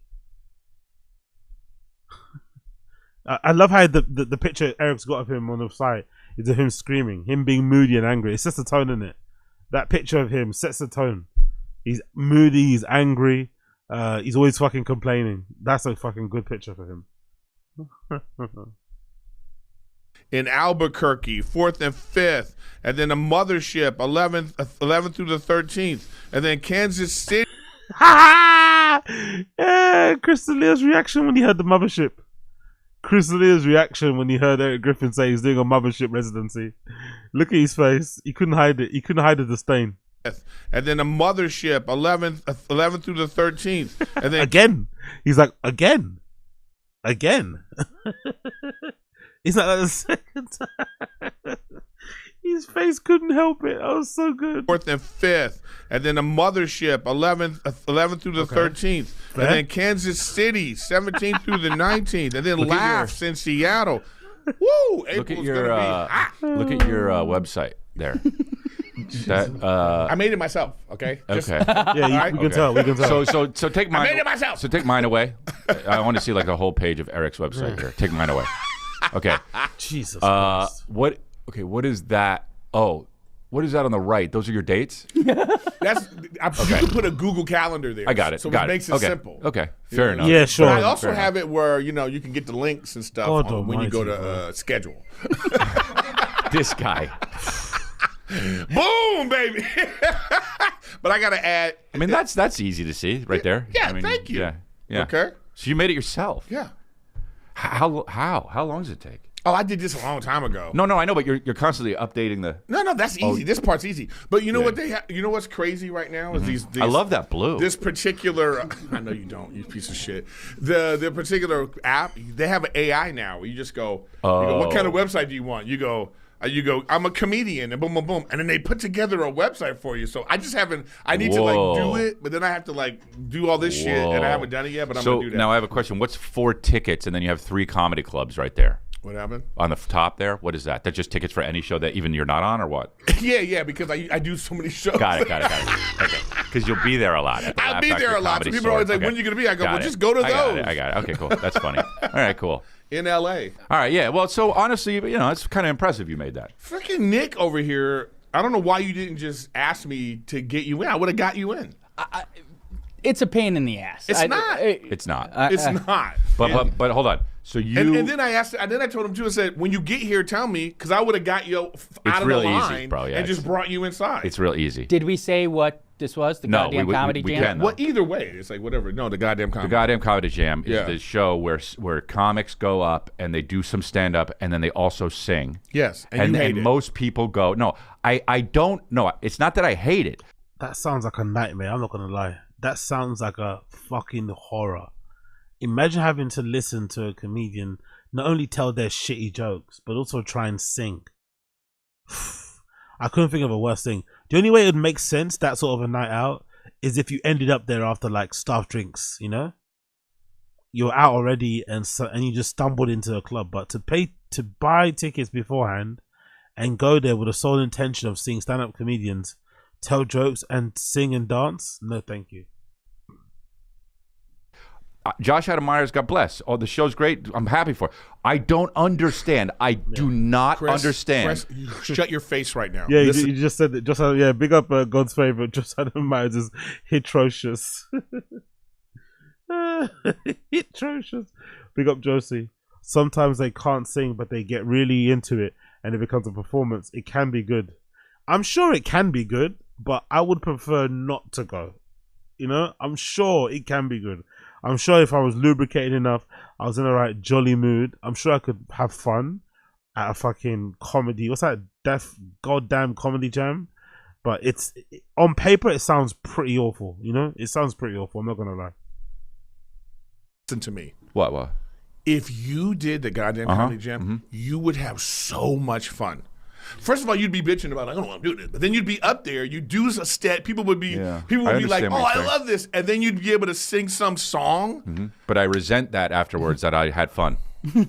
And I will tell you this much. I think, to be fair as well to him, or to just in general comedians, he probably thinks he's above it. He probably thinks he's above it, but unfortunately, because of his cancellation, or fortunately, if you're a victim of his, he isn't above it now. That's his level. The big comedians, the popular ones, don't probably do that goddamn comedy jump. I don't think so. You probably have to be on the come up. It's a good little look to kind of expand yourself and test yourself. But someone like Chris, who was pining for Netflix shows and movies, he probably thinks it's beneath him to be like singing for his supper, Tell jokes for your supper, but I'm not going to sing for my supper. I tell you this much. It's not that it's not fun. It's not that this is the point. I don't understand the mindset of I want to see comedians sing a song. Why do people want to see comedians do this? Because why do people want to see comedians give advice with their brother? Like, why? Well, it's a comedy. Well, good point. Good point there, Eric Griffin. Good point. You know, I'm just saying, give good advice. What I'm just saying is like, it's all of the stuff that is. Why do you want to see a comedian act, or why do you want to see a comedian do anything? Doesn't act anymore. It's because that's a sore spot, by the way. That was a sore spot there from Eric Griffin because he doesn't act anymore. You know what? They're natural performers. Yeah, I know. No, Go ahead. But here's the thing too, though, is I feel like we always think that people want to see comics because they're funny. Mm-hmm. It's not necessarily because of all the things that everybody does. It's about like the personality. So yeah, you know what I mean. And this is just a facet of it that makes people go, "Oh, that was all right." fun. So I guess Chill out, so Griffin. say there was a home building channel, a home building show, and you got comics to build houses. I guess I understand the appeal of that. Yeah. Yeah. Okay. All right. You know what I mean? You know what it is? I don't like music. That's what I said. That's what it is. I knew it. That's what it is. No, I figured out. Sometimes you got to dig deep in yourself and figure. It's not even dig deep. You say it all the time. I don't like music, man. But you like singing. I do like singing, but so you make no sense. I don't make much sense. I don't know what it is about singing or music. I don't listen to music in the car. I don't listen to it. When people turn it on, I go, oh, I don't believe you. When do you listen to music? Because we'll put on some old bullshit, and you'll be over here knowing all the lyrics. I know the and old shit, man. Fucking flying, you know. Yeah. I know the old stuff, man. Yeah, so it's like at a certain point you do like music. What is? He's such a psycho, innit? Doesn't drink, doesn't do drugs, doesn't like music, drives in complete silence in his car. Like, what a weird dude, man. No wonder he's allegedly into all that stuff that he got accused of. Imagine. Like, huh? What's it attached to in your head? Yeah. There's something, you have some sort of negative association with music. You know what I mean? Well, I don't want to. I think a lot of times music makes me feel a lot, and I don't. I'm like, come on, dude. I knew it. And now that I don't listen to it a lot, when it comes on, it's like, oh fuck, because I'm not used to it. But you make it seem like you put on David Gray, I'm fucked. But you make it seem like your mom was like abusive, and she was like, it's nothing like turn that. on Tupac, and then she beat you to Tupac, you know.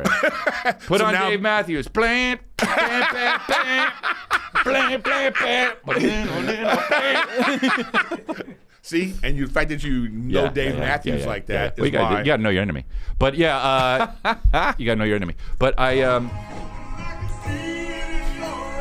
walk out of this room. 100%. You're my friend, and I walk out. I go like this. God bless. All right, No, he's having thank you. fun. I go out. Look at that. The outfit you're wearing is so disrespectful for this 100%. song. And I have and you have it on. Unbelievable. A different. Zero effort, by the way. Zero effort. Bare minimum effort with Eric Griffin. He legitimately might have rolled out of bed just like that. Rolled out of bed, no effort. Probably didn't brush his teeth. Just god damn it. Different color, even worse. Yeah. Look at the guy standing up right there in the back.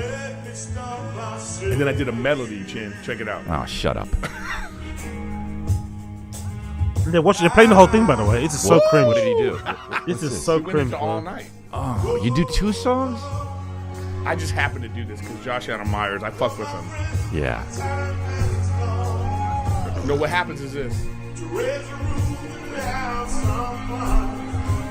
What happens is Josh is always like, you gotta, you're not Josh. Oh, that's a comedy store. Chris Lear's not allowed in there, is he? I don't think so. I don't think Chris Lear is allowed in there anymore. Fucking weird ass voice. He's like, come on, man, we gotta rock out. They gotta. He loves it. And I go, nah, man, I'm gonna. Well, let's bring it down. Oh, that's nice. That is so Eric. Yeah, I said, I'm gonna. Suddenly. Yo, big up, Victor E. I appreciate you. Big up, Victor E.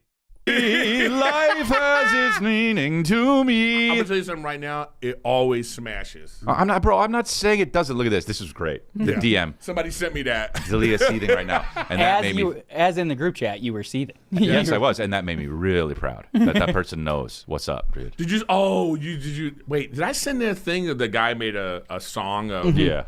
You gotta play. Oh man, that's not another song. This guy, please, God Almighty. Shout out to this guy. This was a long time ago. He made it. I think the setup was like 10 years ago. I think, or four, maybe 4 years ago. 6. Oh, 6. Okay. Based off your. Look at that picture. Okay, what's it? What is this? So What's going on here? It's based off your bit. I know, yeah. So Oh, I love it. I love that. I love the Too Lazy to Try video recommended in the channel. I wonder whose account they logged into. Probably Nick's, right? Yeah, the After Hour Pod. They logged into the After Hour Pod channel, so they've got a Too Lazy to Try video here. There's a nice Joe Rogan is scared to release his most controversial podcast. Good old Too Lazy to Try there. Nice little feature. Nice little feature.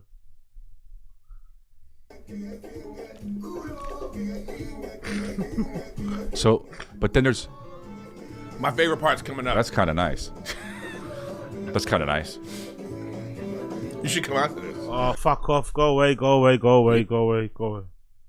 Look, dude, my fan base loves shit like that. Yeah, music. Right. You know what I mean? I don't know if they'd like it. Do you come out to music, or is it just I do, silence? yeah, I do. Does it go like, ladies and gentlemen, Chris D'Elia, and then everybody has to be quiet? Yeah, that would be dope. You know what? I've been coming out to the same song for so long. Yeah, what song is it? It's your Lionel Richie rendition. No, it's That's what I'm coming out from now on. so long that I forget. It's I forget what it's called. It's Denzel Curry's song. I don't know. It's called something. Denzel Curry's good, but I don't listen to it. So now you like music? That's so stupid. It's so dumb, dude. What are you talking about? I talked about this a little bit on my podcast, but What's that? I Tell us, had please, tell us. gone to Texas this past weekend. Okay. New rule. What? Okay. Don't say that. Don't fucking say that anymore. But I like to say that. You know why? Why?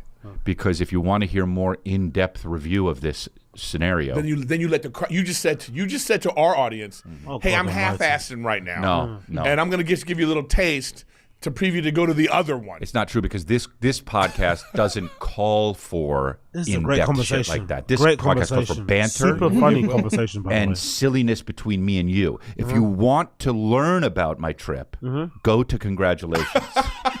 Okay. I think you should say it at the end. Okay. At the end, you go, and by the way, if you want to learn more about it, Right. okay, you can't start with like, Okay. you know, I've already talked you about wanna this learn in more- depth, and it's way better on But the other. by the way, place. I say on my other podcast, I don't. It's not like I'm like congratulations, whatever. You fucking ruined that. You Now everyone's fucking running ruined over it. to congratulations.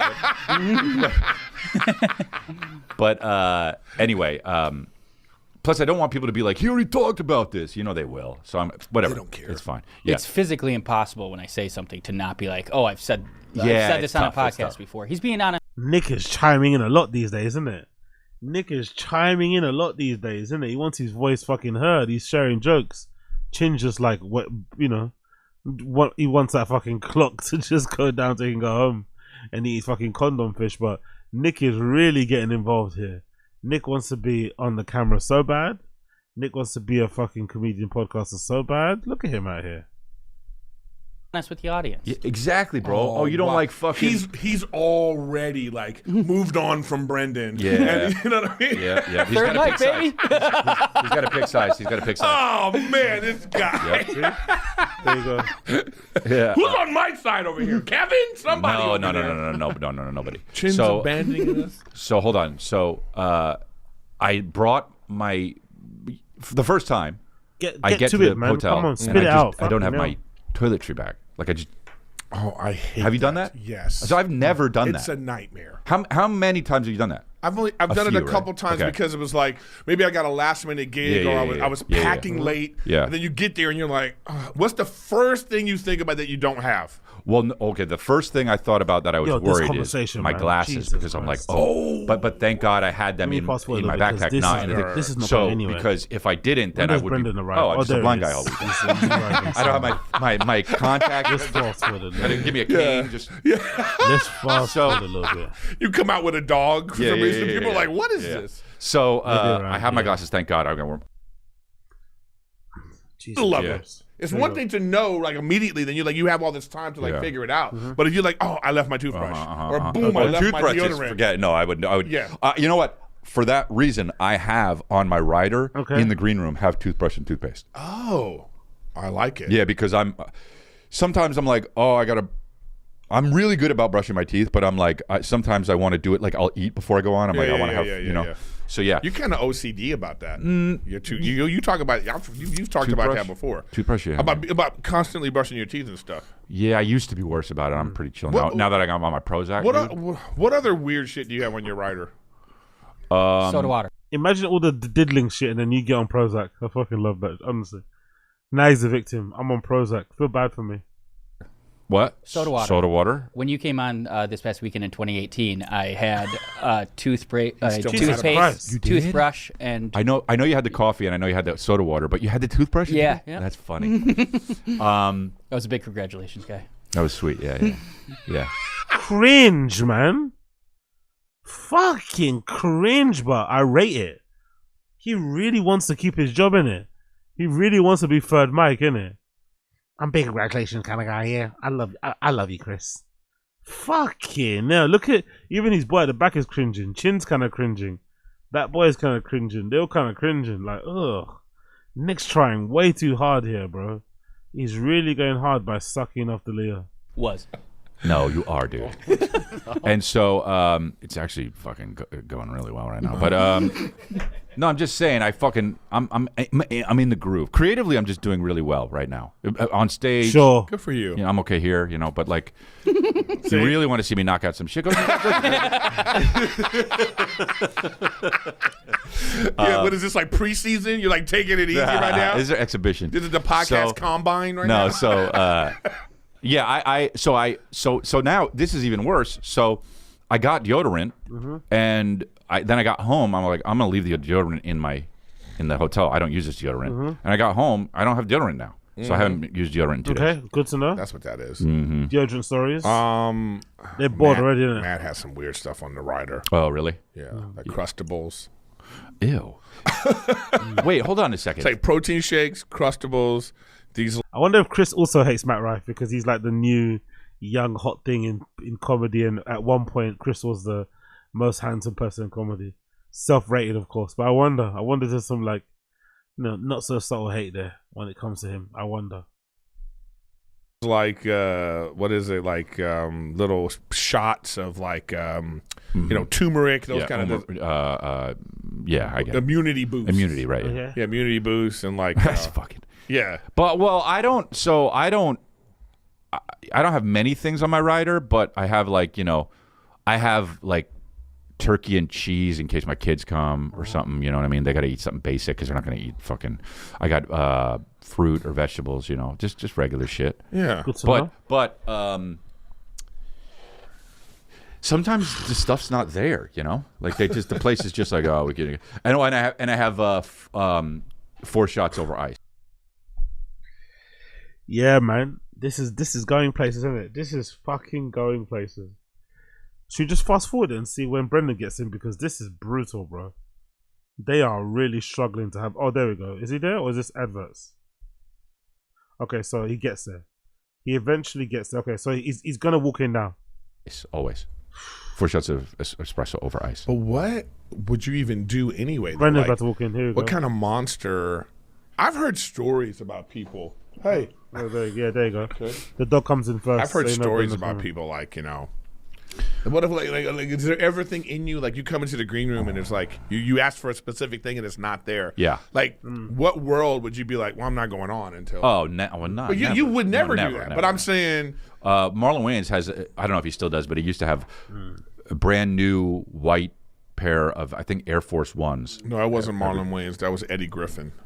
I thought it was Marlon Wayans. Maybe he does it too. Oh, got it. Okay. Famously, it was. Okay, whatever you have to say. You know. Where's Papa? Come on, where's so, Papa? I don't know. Where's It's Papa? like. Where's Papa? But where is he? But there's no room service anymore. Ever since the pandemic, man. Dude. You know, you walk into a hotel and you go, do you guys have room service? Because you just want to like, and they're like, oh, you know, it closes at 4. Of course he's a room service complainer. This guy moans and complains about literally everything, innit? He moans and complains about his kids, his wife, his bed, his whatever. He complains about everything. God almighty, shut up.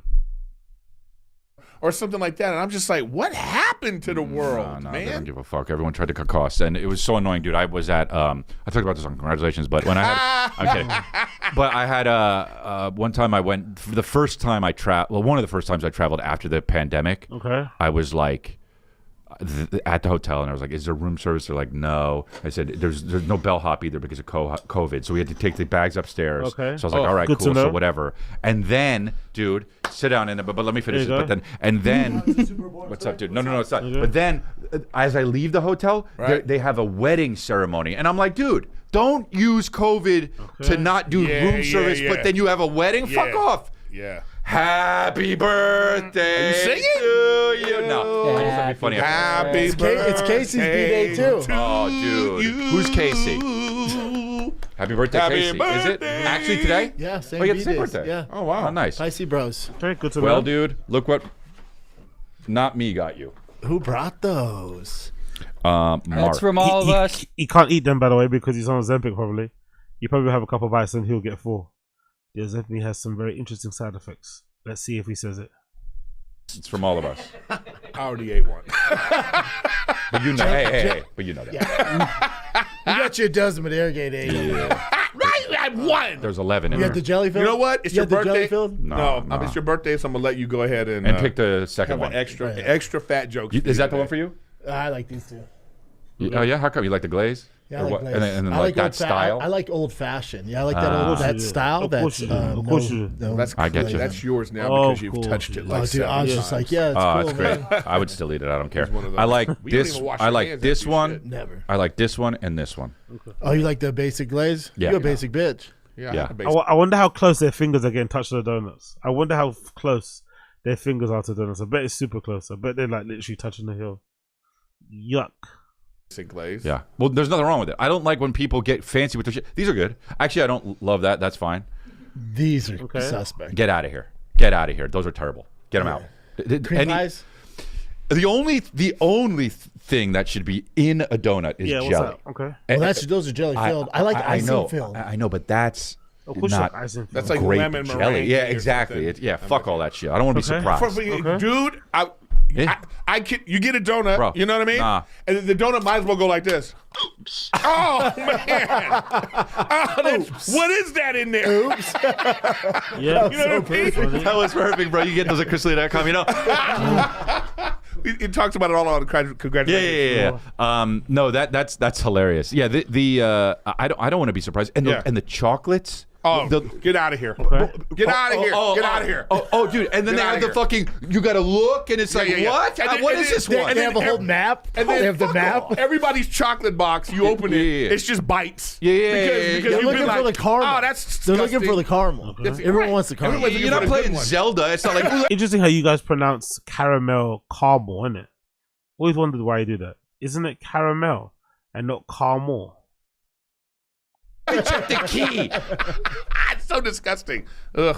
Let's not spit on those. But it's like, dude, raspberry, fuck off, dude. I want milk chocolate, but you want to know you're getting into it. Yeah, it's either a bar of milk chocolate or dark chocolate. You just get it and you're done. There's all this bullshit. You know what I mean? They don't have to do it. That. You And it's always so don't expensive. see a lot of them anymore. Big up Vagabond. Big up Vagabond. Like full boxes of chocolate. Well, still, No, you gotta it's go. old C's. No, you gotta go to the it's always at some fancy place. Like Air One has a great chocolate section. Like that'll just because Rachel loves that. Yeah, shit. but it's like chunks and it's like Because Rachel loves that shit.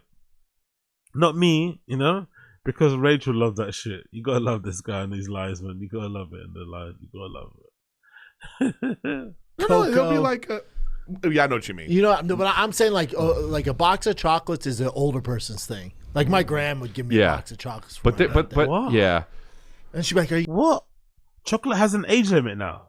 To receive chocolate as a box there's age limits, isn't it? It's like, is this what the hell is he talking about? Didn't Boss Rishi also said he wanted people to copy it anyway? I don't know what they're talking about. This is fucking weird. Then nutritional facts came out. malt. Once the nutritional facts started coming out and made it public, people were like, "Ooh, maybe we shouldn't." Okay. Do you remember when you would go to Starbucks years ago? You? Just anybody. Oh, Brendan's you eating just one go to actually, even Starbucks though years it was ago, open. Yeah. Okay. especially in He's fighting for California, it. and they would like the muffin would be like this big.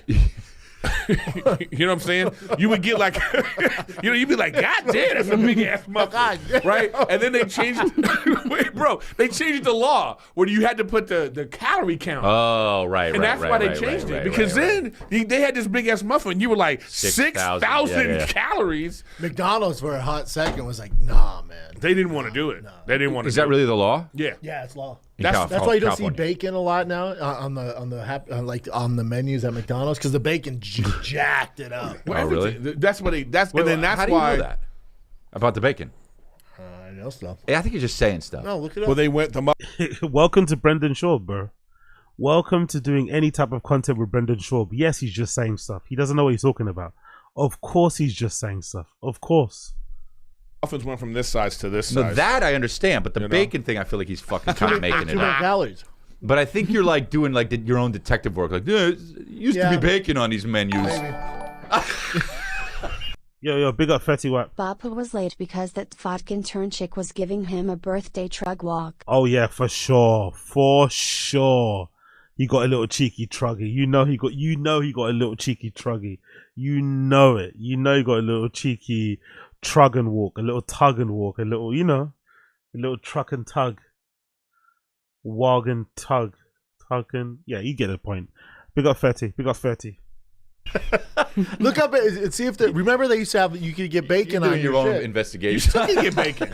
No, Carl's Jr. you can, not at McDonald's. Bro, you be eating fast food, huh? No, I just know my shit. I grew up on it. Oh, my kiddos eat it. Like my son on Saturday, I was so disgusted with him. He had 2 McGriddles, 2 hash browns, and a McFlurry. But when you're a kid, though. Yeah, he'll burn it off. But I just went, bud, we got to tighten up. Yeah. But I just don't We understand. got to tighten up. It's like, no, a little break here because March Madness is here.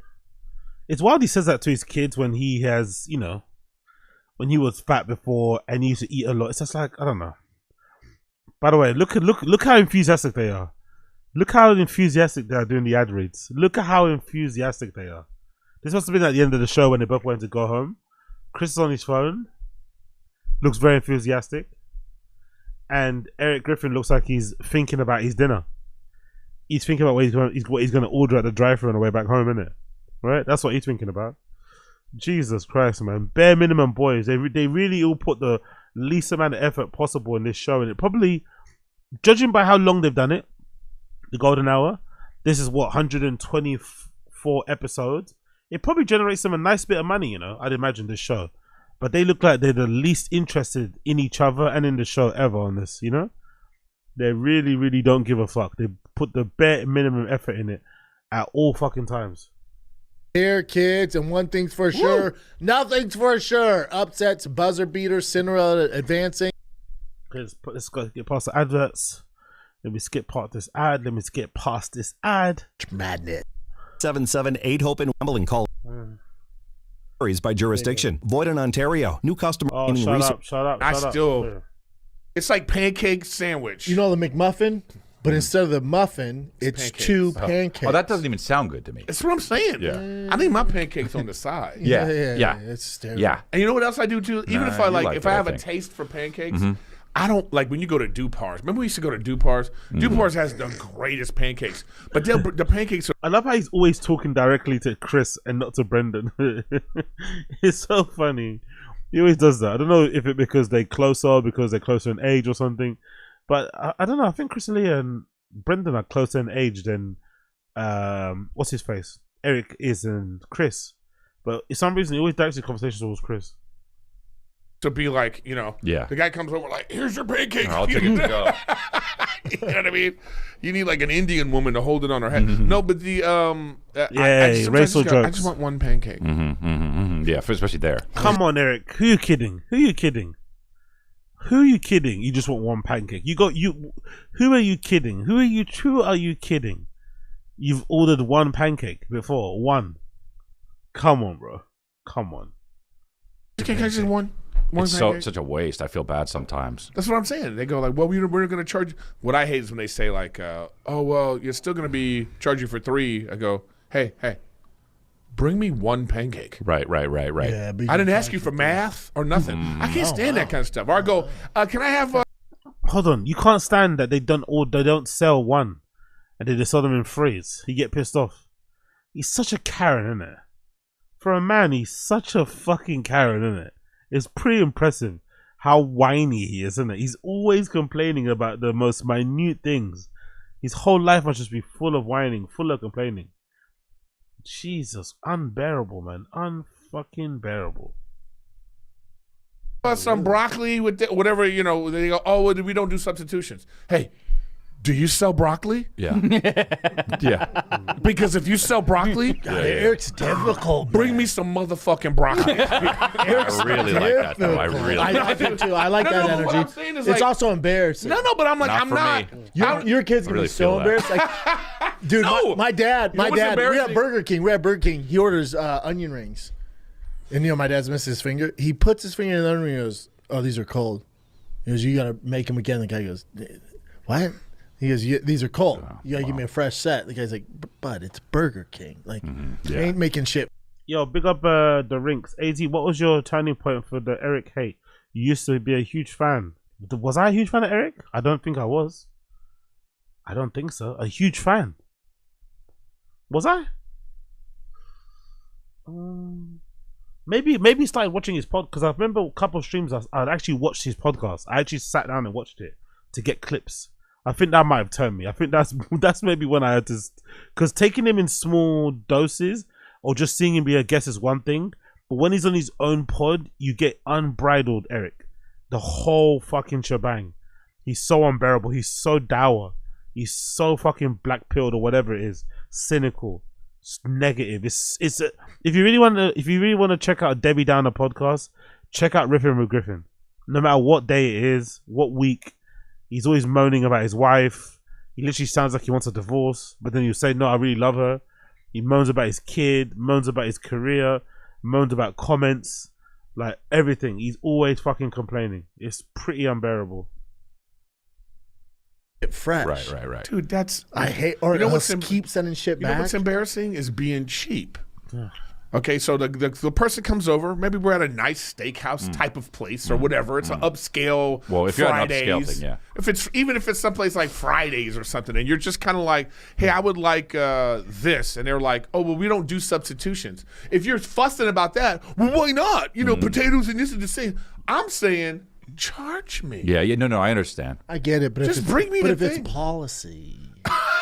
But you know what? It's just No, the policy policy because is it's... they're saying- You're the guy's like, "Can I get a side Caesar salad?" They're like, Yeah. we don't have little side Caesar salads. No, I would never say that. I would just be like, It's annoying because you're not Bring at me a the fucking steakhouse like, "I'll have a McDonald's cheeseburger." Like you're asking for stuff they have. Yes. You know what I'm saying? Thank you. No, but how do you know they have it? Like, what is this conversation? What is this entitlement? How are you to know what the restaurant has or doesn't have? If you go there and they don't have the thing that you want to have, but they have a menu where they have things on there you can order, why not just order off the menu? These guys on special treatment everywhere. Like, they want the chef to like stop cooking for the rest of the restaurant and make them a specific meal, a specific fucking menu. It's like, come on, get over yourselves, please. God damn. Thank you. So like, I'll have some Chinese Thank you. food. I'm like, not this asking is for a the Denny. rib when it's out of season. Yeah. You know what I But I mean? feel like Eric's like, I'll take the prime rib, and then can I get 3 ribs? Like, well, they give him a Nah, pack dude, of 6. this is what you got to do is say, "I would like a steak, and I would like broccoli, and I would like that thing," and then you say, "And I don't want any back talk." So whatever it is, thank you. I don't want to do math. Without a side of back talk. He's not joking, Yeah. by the way. Listen, I got great steakhouse protocol because Yeah, big up Mr. O, big up Mr. O in the stream chat. Big up pause. Big up chat. Big up you, big up Mr. O in the stream chat. Big up. Wagwan Uche, he's a fan.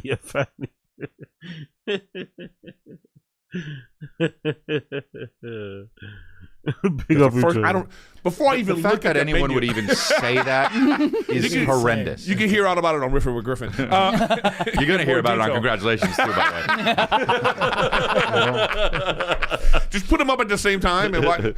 No, but I mean, it's like, you know, I always ask. The first thing I ask when when the guy comes, well, you know, I go, all right, what's the specials? Oh, the worst. Give me what specials you have The going on? worst. No, because it's not on the menu. They'll be like, ooh, they get excited. They're like, ooh, well, there's actually They start ripping there's out the actually specials. and halibut with Bro, I zone out Not so me, bro. hard. I don't zone out. We actually have the sea bass today with a side. I'm all, oh, shut up. With I'm at a steakhouse with for the steak. coconut crust, with a nut, a special nut. You know, it's like, But sometimes okay. they're like we flew in a steak from Japan, and you're like, oh, how much? You know, and they're like, well, it's $3,000. But dude, I went to when I see market price, yeah, I'm yeah, like, yeah. All right, what we talking? I about? went to Great it was so conversation. funny. I went to I'll never I don't think I'll forget this, but I went to a steakhouse in a very high end restaurant in New York with my dad, my son Calvin. We didn't have Billy yet. Kristen and one of her friends. And Also, Crystalia's kid is the same name as Brendan's kid. That daughter was. Okay. Peter Luger's or something? I don't know I don't remember. But my dad got the $300 steak, and I was going to pay for the meal, obviously. But Calvin ate it all. He was 2, and I was like, oh, you better be fucking enjoying this. Oh my god, we just look at him like this. As long as he's eating. Everybody, I know. Every bite you're calculating. As long as he's eating. $62. As long as I don't give a fuck. But it was so as cute. As long as they're eating. My dad was just like watching him. Great parenting from Brendan there. I don't give a fuck what they're eating as long as they're eating. Great parenting there. Media. He was like, you could have my steak, you know? And I was like, I don't know if they know I'm paying for all this. The problem is if they get it's like, you know, when a tiger attacks a human, they're like, well, they can't have human. We got to put them down. They can't have human flesh anymore. When your kid eats a fillet and he only eats fillet, you're like, oh, I fucked up. That's funny. He took my own kid. That's my funny. dad took me and Tiger out to dinner, and he was like, oh, are you getting a cheeseburger? He's like, no. I think he's lying about this story because I think, if I'm not mistaken, didn't we see a clip of Slow Joe? She shared on her Instagram stories a picture of like their kid Tiger eating like a filet mignon steak with a side of salad as he meets. I think he was meeting Ventures or something like that. I don't know. I think he was meeting like people that served. I think so. But yeah, that was pretty wild. You know, that should show you. You know, some of these kids don't learn. Destroy. Yeah, fucking wild.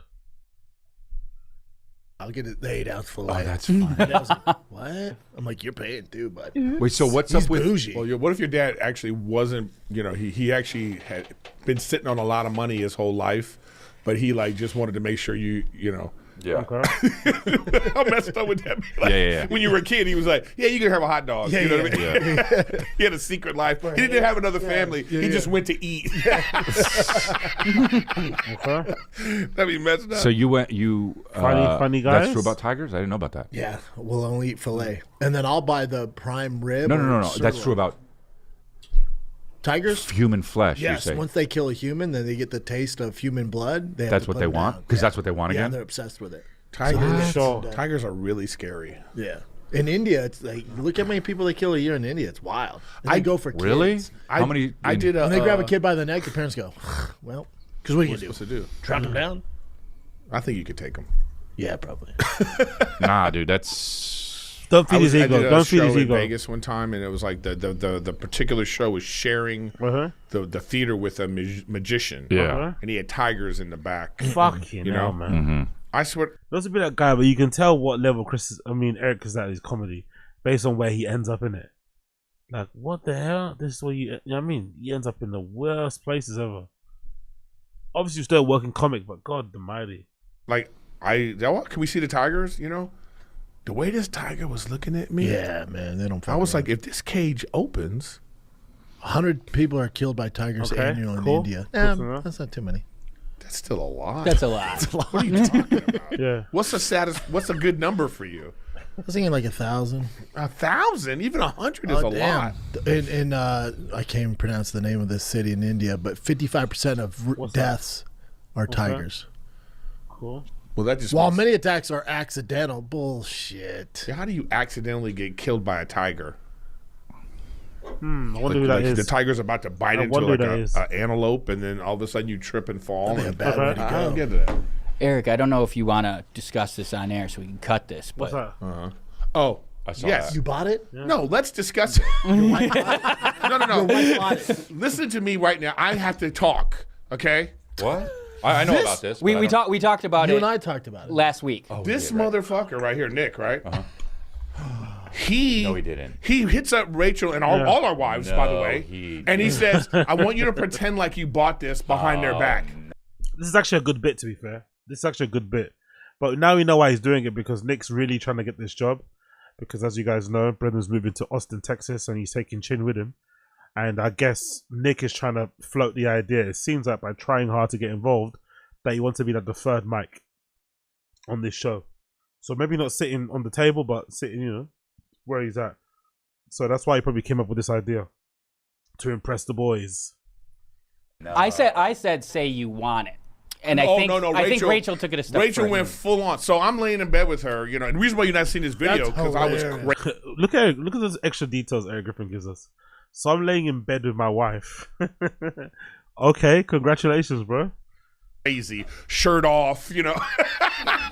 using the N-word. No, she recorded me, you know, and she goes like this. What? Using the N-word? What the fuck is wrong with Brendan's brain? Hey, so I bought a new stroller, you know, and I go, and she did it in a way she always does when she spends too much money. I said, okay, why we need a new stroller? How much you spend on this? She was like, well, you know, it was like, you know, and I was like, what? How much? You know? So she was like, it was $5,500. I'm in the bed like this. Christ. No, you didn't. No, you didn't. You know, she was like, well, I put it on 2 separate credit cards. You know, she was good. Oh, she was real good. And I was going crazy. She goes, I'm just kidding. Your producer, Nick. Oh, my God. Then I was that's like hilarious. this. Then I was like this. Oh, okay. That's good. And then I was mad at myself because I really overreacted.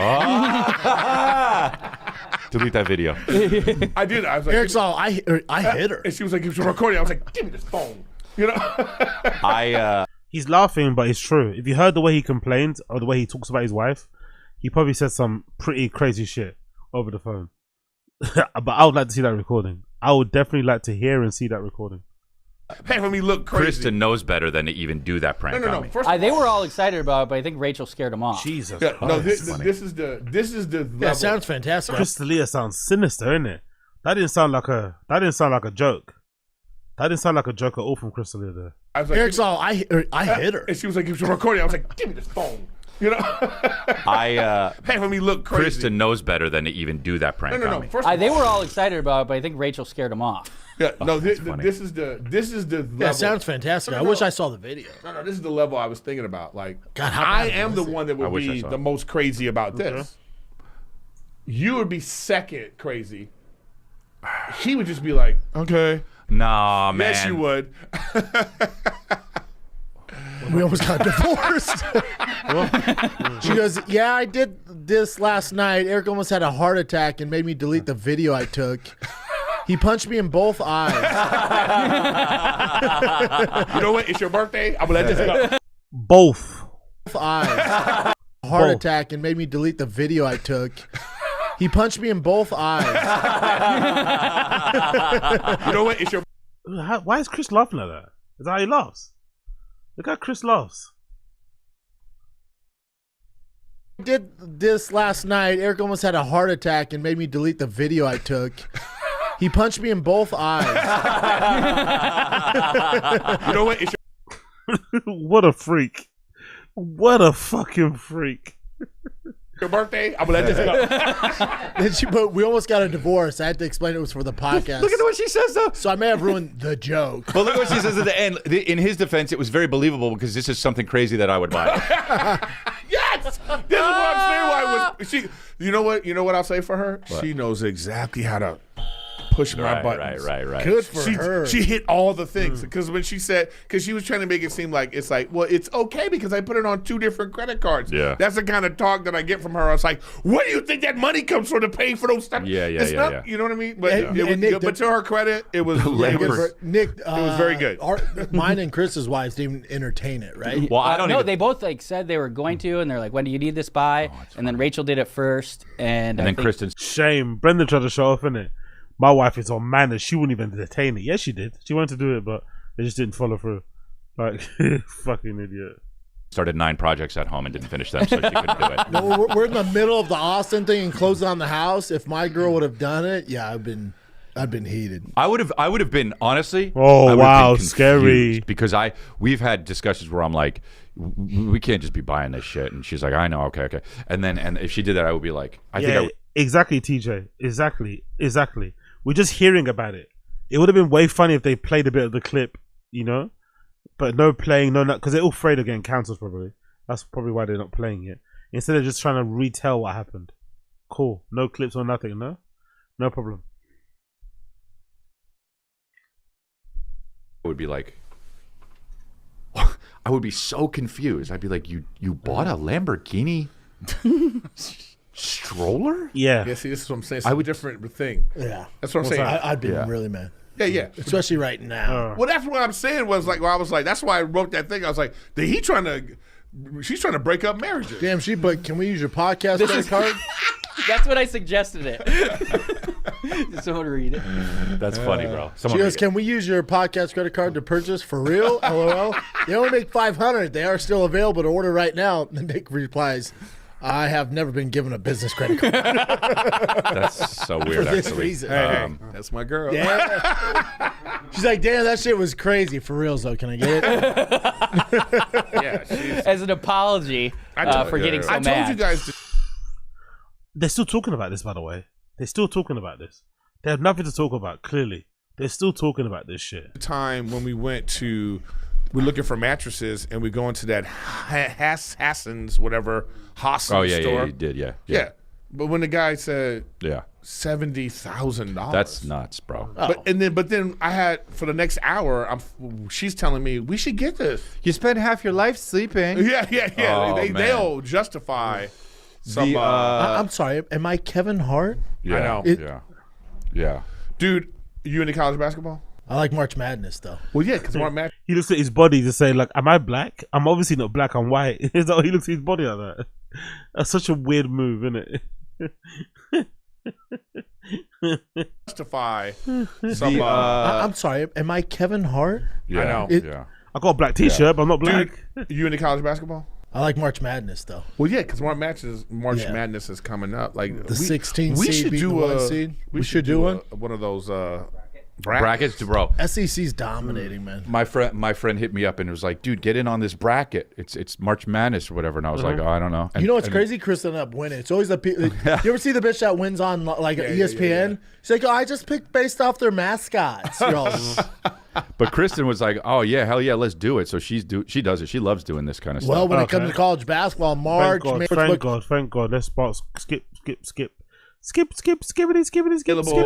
The world didn't end or whatever. Not to mention the Mandalay Bay shootings didn't help. Yeah, all that stuff. That's bad so now PR. people are kind of like, PR. there's so, dude. When you go to Circus, you there's want to blow so your many brains rooms out. Hey yo, big up Ashley Cummins in the chat. Wagwan. Big up Blood Clot. Ashley Cummins in the chat. Okay, you know what? Let's quickly move over. And let's do a little bit of podcast cringe, and then we do tours to try, just to break up a little bit, because this is muy boringo. So let's do Bobby Lee, Bully, Shane Gillis. I gotta tell you something right now. I'm wrong. He's gonna come get you. You don't want that. You want to start this war, dude? You are calling on. You're yelling at a cloud. He picks me up. You're yelling at like a little boy. He looks like a white guy that's been in water, like a dead corpse. Oh my god! Are you calling him bloated? We're starting a war. Yeah, I'm not starting a war. Anyway, I didn't mean it in a bad way. Let's. Gilly. All right. What up, bro? I want to tell you, you're on the pod and we can cut it for sure. Bobby is over here. He's on a hot one. He's talking shit about you, and we warned him. And I said, I'm not talking shit about you, dude. Go ahead and say it, dude. Go ahead and say what we got to say to Shane Gillis. Say it, bro. We're cutting all that out. No, I have control of this podcast. We're going to cut all that out. Bobby Lee's back at it again, stirring the pot for absolutely no reason at all. But instead of having to wait for someone to send Shane Gillis the clip, this time around Santino got Shane on the phone straight away and put Bobby on the spot, which was a genius move. The instant karma was strong in this one, and probably not in the way you think. And I've got to say, I've been listening to Bad Friends more and more lately, ever since the Joe Rogan experience turned into the Dunning-Kruger experience. Oh, wow. Big up, Podcast Cringe. Yo, big up, Ashley Cummings. Love you more. I love you, Augustino. I appreciate you for the super chat always. Big up, Blood Clot, Ashley Cummings. Bang your chest. Darling. Podcast Cringe has got a new favorite podcast now. He's moved on from Jerry. Like us and others, he has gotten fed up with Jerry and now is watching Bad Friends. experience, and Two Bears, One Cave became a snooze fest, I've been turning to Theo Von, Tim Dillon, and Bobby and Santino over the last few months.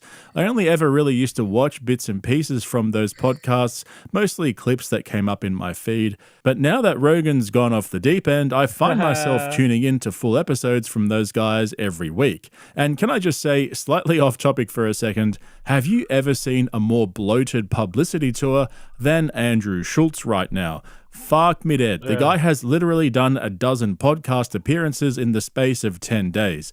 Every time I open up my YouTube app, my feed is being spammed by his goo. Yeah, there's another one too. He did. He even came into my world in terms of tech podcast. He was on this podcast I like to listen to called the All In podcast. And I think I saw a premiere tomorrow for him being on Tim Dillon. Like, he's been getting after it. He's been getting after it for sure. Which, you know, I don't have a problem with it because I guess he's promoting his special. But Jesus Christ, man, when comedians are in fucking special promo mode, it's like, oof, it's unbearable. Goofy ass face clipped up from some random podcast he decided to do to promote his latest Netflix special called Life. I said this in my review last week of his special over on Patreon. Never has there been a comedian with an ego so big that he decided to dedicate a full 1 hour special to him trying to bust a nut. The whole thing was literally one long dick joke. He even made an appearance last week on Bad Friends, which ironically was funnier than his Netflix special. But this week, Bobby and Santino had Dan Soder on the podcast. In my opinion, he's probably one of the best and underrated podcast guests going around at the moment. Happened to be from the same place that Brendan's from, right? Dan Soder and Brendan are from like the same area or something, right? If I'm not mistaken.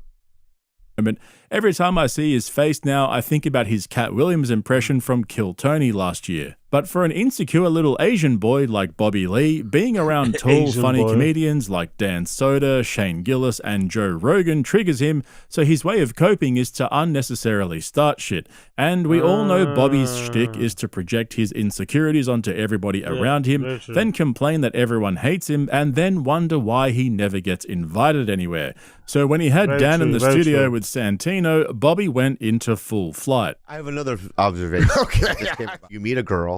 Yeah. A beautiful girl, Yeah, right? yeah. And you go, hey, you want to go on a date? She goes, I have a boyfriend, right? And then when you actually meet, it's like him. Yeah. And I'm like, what the f*** are you dating this guy for? That's okay. Am I right? Warm. Am I getting warm? Yeah, very warm. Yeah. You I do that. understand it now. Yeah, I know you have a girlfriend, a wife. I have a fiance. Fiance? Yeah. I understand it now, like I understand Shane Gillis. Shane Gillis with his girl, the influencer lady, would have never made sense in any other scenario. Jesus Christ. Besides what? Besides famous comic influencer. I don't think so. You don't know. You underestimate Shane. Yeah. I knew him before. I knew. Oh, so he was deep in hot chicks before? Before he got bit by the radioactive spider and he became Shane Man. Okay. He's charming. He's low key a cutie pie. Bobby Lee's lack of self-awareness is diabolical, but It's yeah, exactly. Bobby Lee calling out anybody for their fucking looks and saying they only get girls because they're famous is mad. But I think he's just trying to be funny. But I love it. I love the lack of self-awareness. I think that's kind of the joke, implying that Shane Gillis has a hot girlfriend only because he's a famous comedian, when Bobby created a whole podcast out of one of the most toxic relationships I've ever seen, is absolutely fucking crazy. But not only that, even after they broke up, the podcast is still going. Even Shane's girlfriend was surprised to hear Bobby talking about her all the time on the podcast. I was thinking about how Trisha Paytas, literally has manifested everything in her life. And yesterday I was on the train back to New York. Fucking hell, bro. Does she shower in like tangerines or something? Fucking hell, girl. Damn. Has manifested everything in her life. And yesterday I was on the train back to New York, and I was like half asleep listening to a podcast, and it was like Bobby Lee's podcast. And while I'm in and out of sleep, I hear him talking about me. And I was like, what the fuck? What is happening on this day? And it's so funny because, I've always been a really big fan of Bad Friends and just comedy in general. Bless her. And I feel like I manifested this. Obviously I'm dating the best comedian in the whole wide world, the funniest guy that's ever lived. Literally the funniest guy that's ever lived. And I remembered that like when I would go out to the bars in New York, when me and my friends would play this game where we would like just lie to people or like, I don't know, like just come up with a story and just go with a bit. Okay. And my bit I always did was telling people I was a stand-up comedian. Wow. So she's actually a fan of stand-up. So it's not even that Shane Gillis, she's only with Shane Gillis because he's like got money and he's rich now. She's also a bit of a stand-up podcast fan. She was listening to Bad Friends on the train. Interesting, isn't it? Very, very, very interesting. Because she doesn't seem to, have much going on up there. It's interesting that, but hey, I guess. Congrats everybody involved. Which I'm not. I would tell this story so fiercely that I thought I believed it in that moment. And my friends were like, girl, you're crazy. But I always said this joke and now I know all these stand-up comedians. It's so... I wonder what happens. Do you reckon for a guy like Shane, or any comedian, obviously apart from her being attractive and young, do you think it's advantageous to date someone like this because you can kind of just tap out when you go home? Because she doesn't give a fuck about specials or who's on tour and all that malarkey. You can kind of leave your work at work when you have someone like this, They're going to completely take you away from whatever you do as 9 to 5. That might be the reason why they seem to be, so in vogue, these type of ladies. Or for the most part, people's preferences. Weird how that works. So I guess my telling of the story is lie to strangers.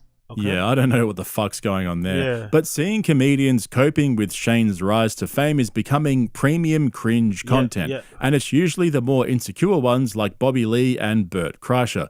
Whenever someone mentions Gillis's name in front of Bert, he goes straight into a story about how he knew him before he was famous and how he realized before everyone else how funny he was and helped him to give him more exposure on his tour, blah, blah, blah. Yeah. I don't know what's worse, Bert's open therapy sessions or hearing the machine story for the millionth time.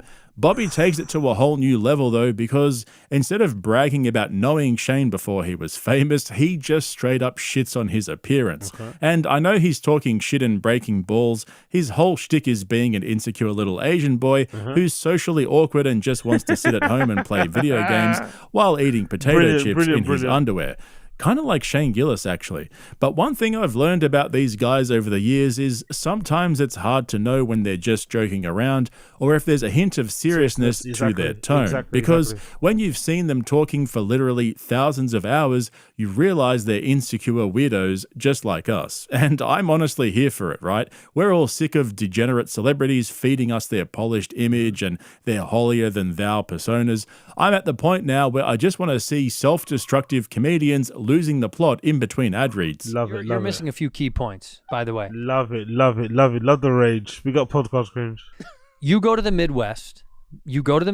You see beautiful women with big guys. Yeah. Shane and is I'm like in Canada. And I'm going to tell you right now, I used to go with Shane. Shane used to go on the road with me and feature for me. And when we would go to Boston or something like that, we were both single, boy would clean up. Yeah. Because the ladies would be like, ooh, I want me a pale daddy. Right. And he'd be like, shut up, you're gay. And they'd be like, ooh, I'm in love with you. I need them freckles. And he'd be like, shut up. He looks like a white guy that's been in water. Oh, shit. R.I.P. George Foreman, man. I just seen it. R.I.P. George Foreman. R.I.P. the late, great heavyweight legend, George Foreman. He just passed away. 76 years old. Fuck. R.I.P. George Foreman. Like a dead corpse. Oh, my God. Are you calling him bloated? No, I'm not saying that. I'm just saying the eyes bulge like it's been in a swamp. I got to tell you something right now. I'm wrong. He's going to come get you. Yeah. You don't want that. You want to start this war, dude? You are calling on. You're yelling at a cloud. He picks me up. You're yelling at like a little boy. And I like it. And we have that relationship, right? I'm not, Shane, if you're listening right now or if you get this clip, he will. I give you props all day long. You're one of the funniest comics on planet Earth, right? You're the king. Yeah. And you deserve all your success. That's not what I'm saying. But you were I just saying think you have before- in Lord of the Rings, maybe the second or third movie, right? Remember Frodo and those guys went to the swamp? Yeah. And Gollum's like, don't look in the water. Who's in the water? They're these dead elves from like thousands of years ago. Oh my God. You know what I mean? That's all I'm saying. Jesus. Just don't look in the water. You're starting a war. Yeah, I'm not starting a war. Anyway, I didn't mean it in a bad way. Dan Soder's impression of Shane Gillis talking to girls in Boston was absolutely fucking spot on. I just had a thought though. We need an episode of JRE with Bobby Lee, Mark Normand, and Theo Von just to cleanse the air in the studio from all the bullshit stuck to the walls, you know? Never Theo gonna Von happen. telling Rogan he has the body of a supermarket turkey tied up with a string is still one of my favorite moments in podcasting history, even if Rogan took it as a compliment. But once Bobby started with Gillis, he simply could not stop. I'm over here. Doing it. I'm over here saving you from a war. I'm tired of being bullied by people like you. I'm saving you from a war. I tried to befriend you at the tour. See what he's doing? See what he's doing? I see it. Yeah. I'm tired of being bullied by you after you just went after him and then Shane Gillis. Really? You're bullying. You're bullying, dude. Fascinating. You're This is fascinating. You're 100% bullied. I'm being honest. You're mad that the Soho thing didn't land, and then you bullied Shane Gillis. Yeah, you went after my friend. You're the bully, dude. Can I say, this is a controversial thing I want to say. Let it rip. Is I feel like the bullying that I received was necessary. Yes. When you were a kid. Yes. Put your head. Big up Andy Ward in the stream chat. Big up Andy Ward. Perfect timing. Perfect timing. You know, George Floyd was a George. What do you call it? George Foreman was a degenerate gambler, right? Yeah, exactly. Big up Andy Ward. Big up fucking Andy Ward. You're a fucking legend. Absolute fucking legend. In this toilet, you're not gonna be able to breathe for two. You never got a swirly in real life. What? Hey, You never got. yo, big up, Young Advisor. Appreciate you for the super chat. Bomb. Big up for the 5 super chat bomb. Appreciate you. Big up Young Old Vibes. Big up Young Old Vibes. Legend in the game. Make sure everyone that gets a super chat or gets gifted a membership, please make sure you thank Young Old Vibes for the gifted membership. You're a legend. Appreciate you. Got a swirl. Oh my god, I was locked. Like old school, I was locked in a locker for 4 hours. No way. Yeah. What and grade? It was one of those half lockers, so I had to crouch. And do everything. It was insane. What grade? 9th. No, even younger, like probably 2nd grade or 3rd I grade. thought freshman year. Yeah. Freshman year sounds like exactly what happened. And I definitely heard teachers walk by, and I was screaming, and they didn't even help me. Well, you hear teachers like, "Is Bobby Lee?" Yeah. Big up Tony FM. Big up Tony FM in the chat. That's so funny. Yeah.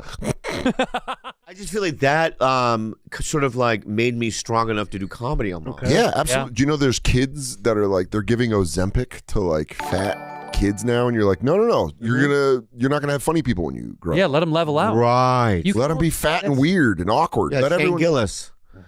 Dude, you want that Doing smoke. it again. I don't know why you're doing. Honestly, I'm trying to agree with You know everything what? you're saying. You know what? I'm trying to bring down the king.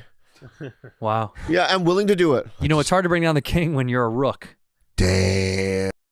It is true though. It is weird how, for whatever reason, even though Shane seems to be like very easy to get along with and super funny, it's interesting how he's like now the person that everyone's sort of like snapping and pining for or trying to aim at, you know, in a not so obvious way. Maybe it's just a success so super early on. I'm not too sure, but if it's like he's under quote unquote attack more, or he's getting sent little, you know, subs here and there way more than before. People are really, really tapped in, I think. Did you just write that? Yeah. Just write that? Thank you, dog. Did you fucking... Yeah. And I'll be honest with Did you. you just spit that off the top of your head? The last gig that he did Bars. here, did you do the show? The last gig? The Will Turn one with Bill Burr and Shane Gillis. I did that show, yeah. Yeah. I wasn't asked. Oh, they told me why they didn't ask. Because it was a strict timeline they had to keep, and they were like, will Bob be on time to sing? I said, no chance. Good. Damn. That hurts me so bad, dude. Good that you bit wouldn't.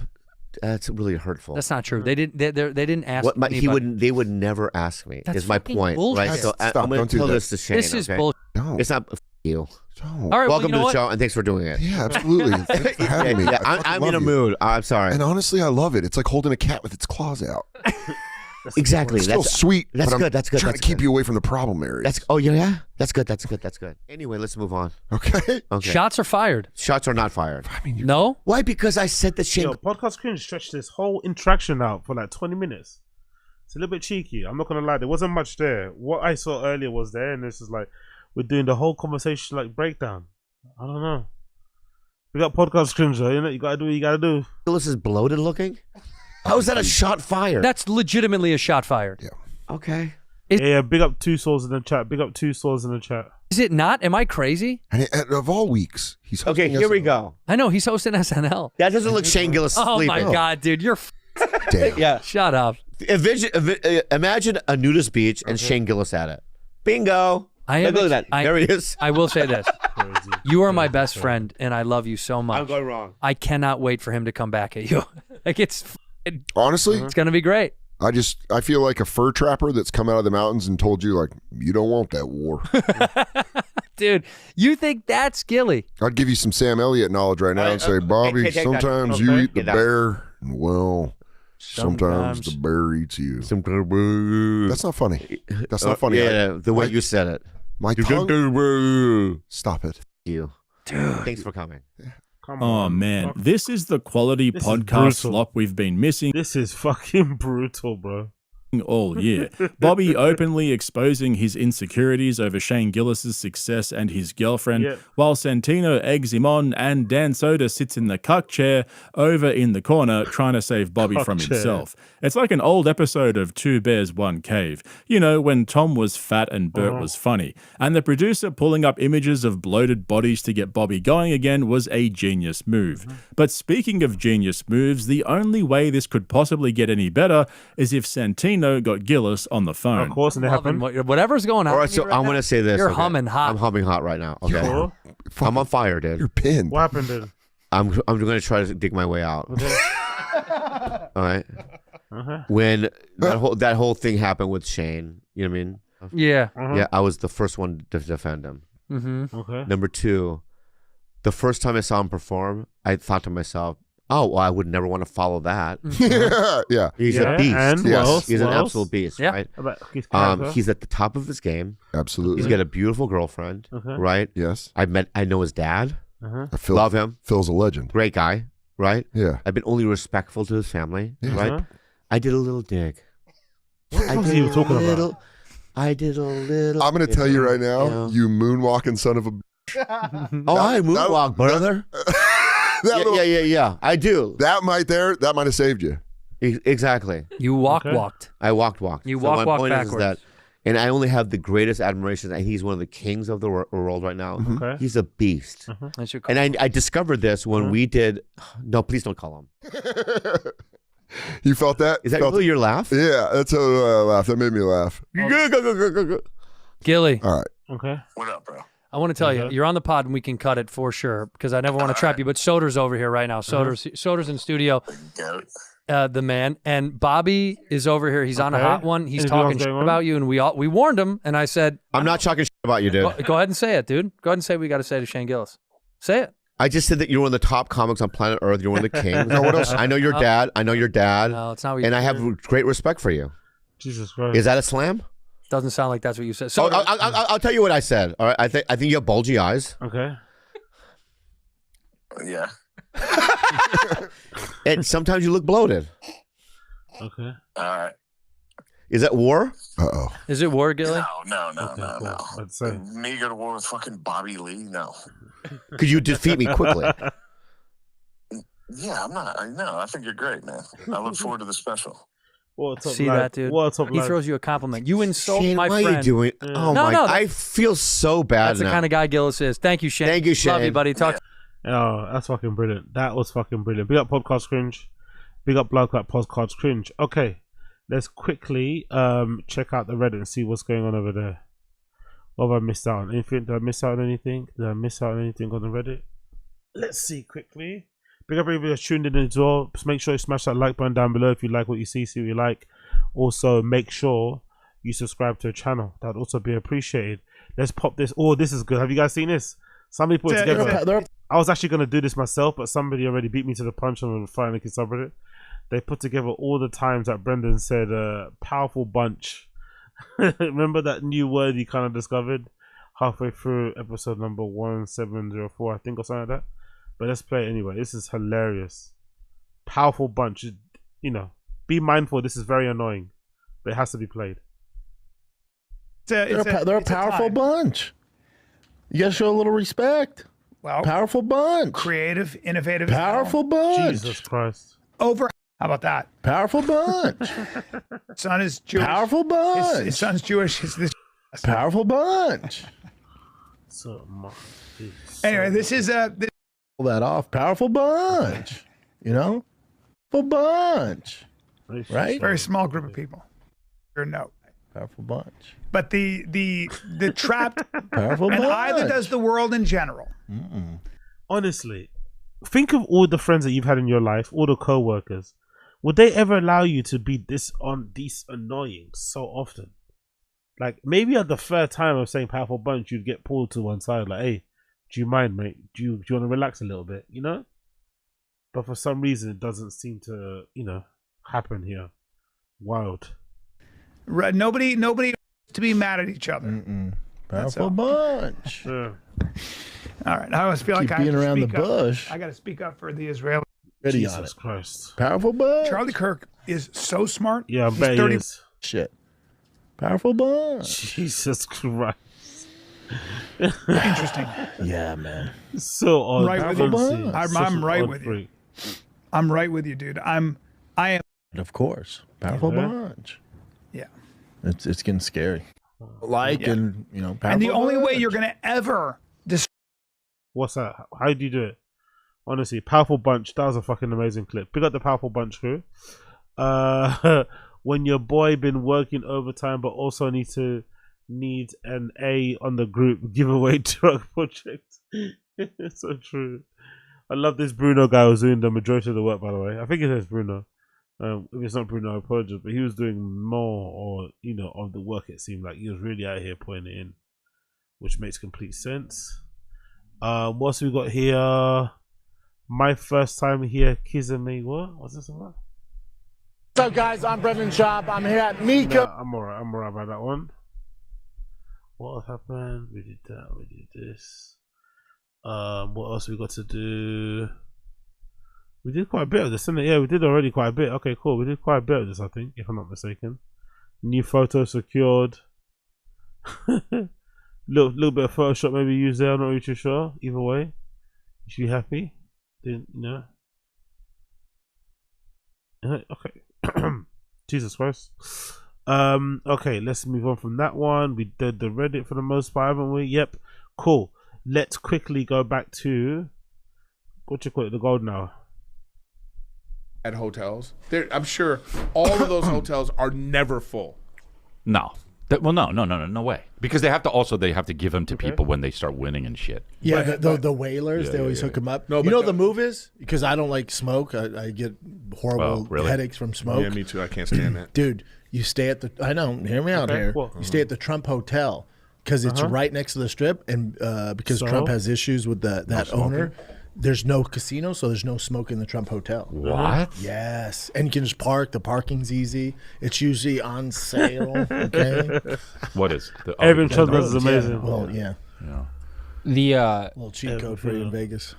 The new MGM one, the smaller one that's right across. Signature. Okay. Fuck. Oh, the towers, the two towers. No, those got knocked down. The one that's right across the street from T-Mobile, it's one of the newest, and it also has no smoking, and it is a union crazy. still. That's the move. You want no smoking, and then because parking's easier, because you don't have all I like the the smell of the smoke though, bro. Yeah, but you don't have all the riffraff Dude, and I those hate being weird I hate being Chinese at a crap people at the table. I love it. I play craps, so I hate being at a crap table, and some guy just decides, I'm gonna. It's like, you know what I do? I swear to God. I fart. Well, that's fine. Okay, nice. Well, I mean, like, That's the game. I don't give a fuck. That's the game. Type of fart. Then somebody's like, oh, and I'm like, you Yeah. you don't like that smell? Of course not. Oh. Of course, yeah. I love the smoking smell. I love it. And Why? I don't like the know, bro. My initial- grandpa, when I was me a kid. too. My Love grandma it. and grandpa smoked. I like the initial when it starts up. I love that, but then once it starts going, I just get a headache. Yeah. No, I love it. Like it makes me feel like also it's like the last place you can fucking do it is Vegas. You know what I mean? I like that. Do what? I'm a bad assault. But I don't like the hotel room. I love smelling smoke. I don't like the hotel room smelling like smoke though. That's No, you Or wouldn't you want ever that. get a rental car that smells like smoke? Like God, I'm a bad boy, bro. I would love that shit, man. Give me that fucking car smelling like absolute ashtray. Oh, Hey, this is. I hope he's okay. Tracy Morgan throwing up. Was he just sick or drank too much? Yeah, he sent an update. Because he also he had a nosebleed too. I just hope he's okay.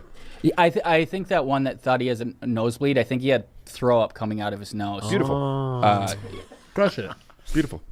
Oh, hell yeah. Oh, yeah. That's normal. So when you throw up, you have all that shit on you. Why are they running the EKG?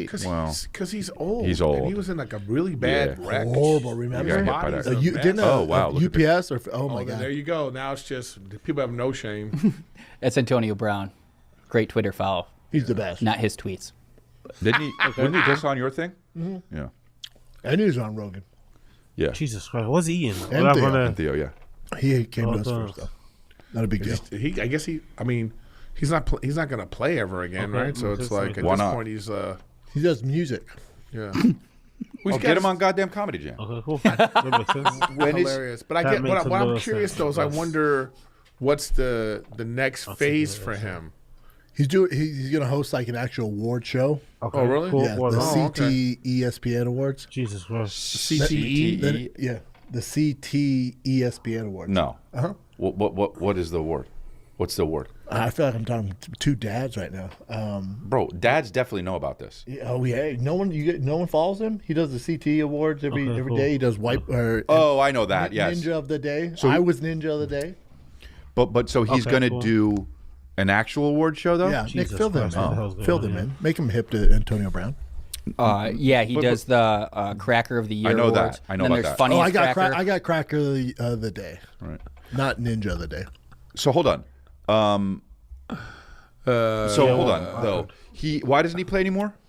Because he's old. Oh, okay. And he He's also one of the like greatest to ever do it. I know. he had like a vicious hit. Vontaze Burfict, like helmet to helmet, where he was out, and I really feel like his personality changed. Yeah, he and then was about never the same. a couple years after that, he like in the middle of the game took off his shoulder pads, was running around the shirtless or the field shirtless, and left the field and never played again. He's always been a wild boy and difficult to deal with on the teams, but he's so talented.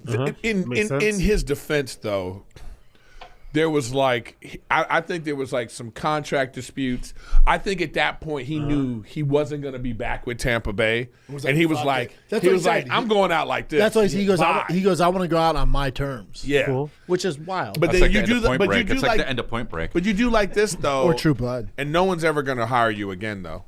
I mean, he didn't want to get hired. Right, I know, but that's the thing though. That's what you're going to do. You know what I mean? That happened to what's it called? Who was the king? Henry VIII. That's how Brendan's going to leave Golden Hour. I can. Shirt off. I'm down for that. Henry VIII running around. Fuck y'all. Henry VIII got hit in the head, they say, and that's why he went. That's why he went kind of crazy and was killing everybody like crazy. Also, it could be the syphilis and right. People say that happened to Roseanne as a child too. She got in a car accident and she was crazy. Man, I'm sick of, yeah, I'm sick of bitches blaming CT on everything. Everything. Oh, really? Is that why Roseanne's batshit crazy? Is that why she's a comic? But as a kid, she got hit in the head. Yeah. Dana White does wild shit. They're like, he was a cardio kickboxer. I'm like, get the fuck out of here. Here's Hernandez. It's CT. No, he's just a bad guy. He was killing bitches way before he had all this brain trauma. Did he? And he was gay. I know, but did he? So that's what it was. Facts. O.J. Simpson. We gotta look at CT. I'm sure it's there. He's a bad guy. Right. Okay. Charles Manson did fall off his bike one time. Yeah. Jesus Christ. No. Yeah. Shut the fuck up. Well, you know, there's Jeffrey Dahmer played tackle football. But they do this with a lot of things. Like there's correlations that they make that it's like they don't look at anything else. You know. Yeah.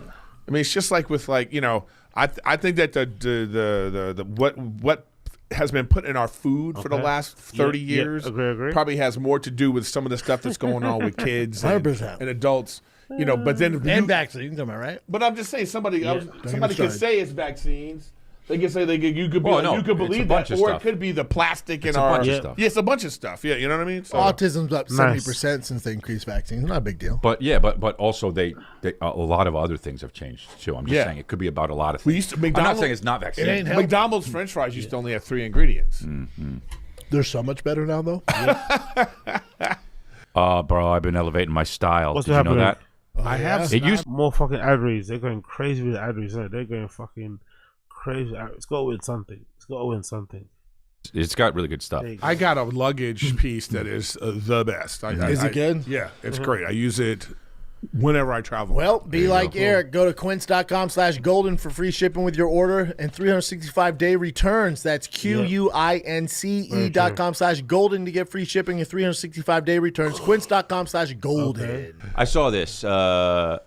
What do you guys think about this? Yeah, what would you do? What is it? What do you think What about happened? this? I haven't seen it. I have a really specific Hold on, let me take see on it, and then I'll give you a hot fucking tasty Go. take. I have a really specific take on it. It's gonna be great.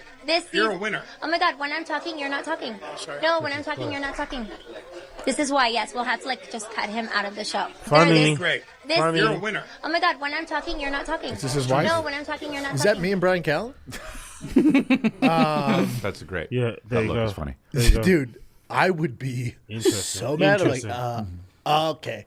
You think you're on the red carpet because someone wants to hear you talk? That's what it Or sounds. I've been in fucking entertainment for 50 years, bitch, and my family's super famous. There's And they also shot someone. You really want to do this? Yeah, yeah, and I've killed a bitch On before. camera. Forget about all that. And it's on tape. Forget about all that. This look right here is like, this is why I divorced the last bitch. That's what you know what I'm saying?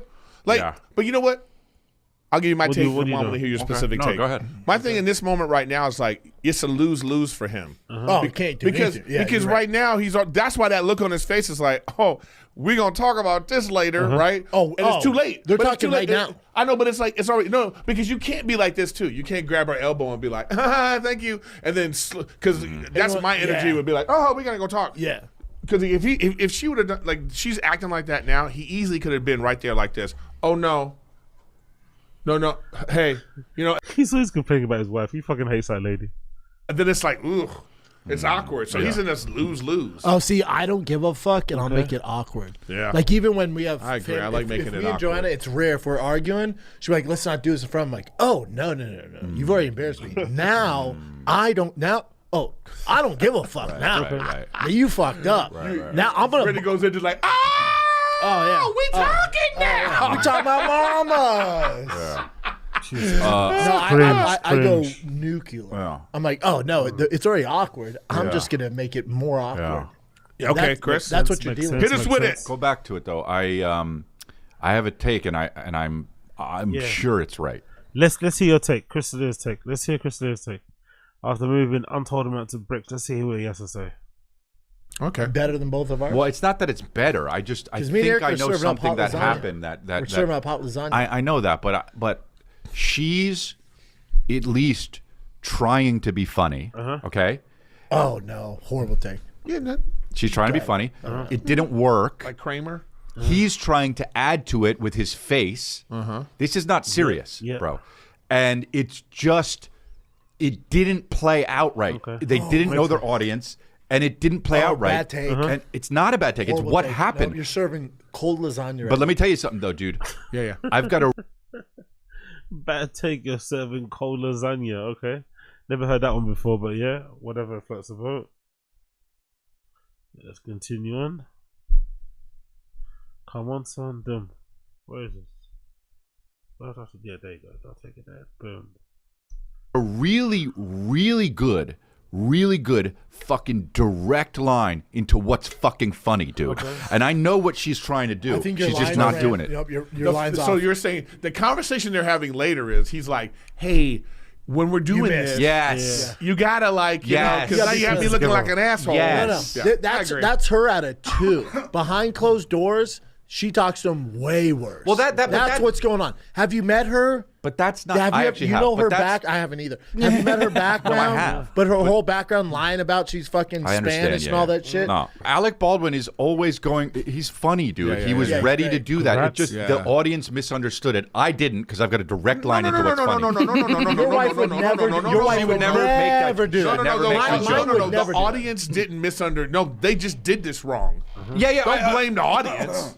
No, they did it wrong. The problem is What is the people problem? don't know who she is. Jesus so she Christ. can't do a joke like that to Alec Baldwin. It doesn't matter if it's his wife. Yeah, it's I just not going to play out right. I Or think you're you have so to off be on this. very, very, very funny to do it. Yes. And I she's. think you're so off on no, this. I'm not though because I have a direct If line I'm into what's Alec funny. Baldwin, I would have went, fuck it. That guy with the turtleneck in the back, he's your man now.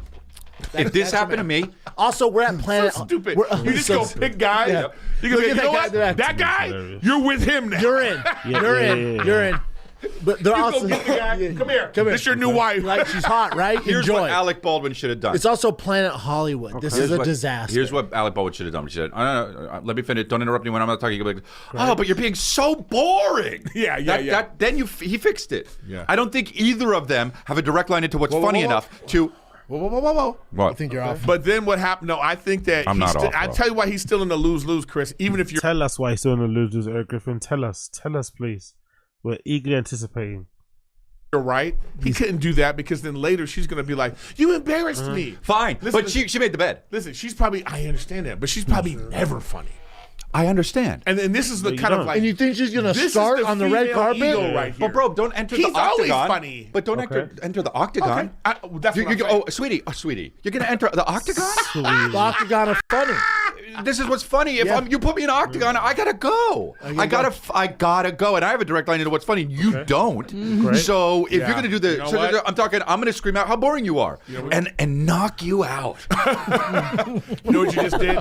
Cut to Nick texting all our I wives. wanted to do this on purpose. They're not going through current events or anything or calls. They're just doing this. I wonder why they're doing this instead of doing anything else. You know, maybe they already locked him in another brand or something. You can't design or release anything in that favor. Who knows? But he is currently in the feds. You get me?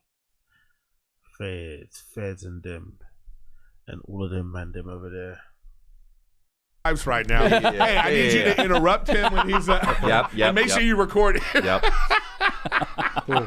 No, I don't. Yeah, He's I laughing, don't. but You he think you'll definitely show off recorded. on this? I'm not though. I don't, because she's. They have a reality show. She's never funny. So you think on the red I've carpet never at seen it. Planet Hollywood, which I thought went bankrupt, do you really think she's like, I'm gonna be the funny wife now, and Yes. just totally miss the mark? Yeah. Terrible take. It's not a terrible take. Terrible You're take. way off. Nope. Okay, I'm right. you're And, not the guy. and You're not the guy. I'm glad you're leaving. You're With that being said, there's more gifts from Chin under the table for Brendan. I just thought the It's housekeeping. like Oprah. No. Is that I've been meatballs? so good at gift giving this Wow. year. Okay, cool. Right? It's true. Well, the meatballs you're safe for later, but there's like 8 of them there. But there's also a box. Oh my. favorite. Oh wow. God This is a good pod, isn't it? Now they pull up the food, they're gonna be eating into the mic, chewing into the microphone. You gotta love it. My favorite. But there's a big old I cardboard would have box. too. totally ate one of those. Dude, Brendan can That would have share. been great though. It would just have one missing. Dude, Brendan can share. I would never If he share wants. that. I would. Hey, I would never share that. Hey, That's why we that's should've my taken it. We birthday. should've taken Those it. were mine. Look at Chin snitching. Look at Chin fucking snitching. But they can share. Dude, Brendan can That would have share. been great though. It would just have one missing. Dude, Brendan can share. I would never Hey, share that. relax, I would. man. Hey, Relax. I would never share that. Hey, That's why we should've- It's that's my why we birthday. should've taken Those it. were mine. I've been fasting all night and morning. And there's a And knife behind you. What? A knife behind you to open it. Careful. Jen, you really thought about this. Is Of this your course I knife? did. Yeah. Oh, that's so Asian of him. Oh, to have hunting. like Both. And there's a Chinese star behind a you. knife that could kill people. Right You there. should be cutting it up over here and throwing it. Yeah, he's like, there's a ninja star.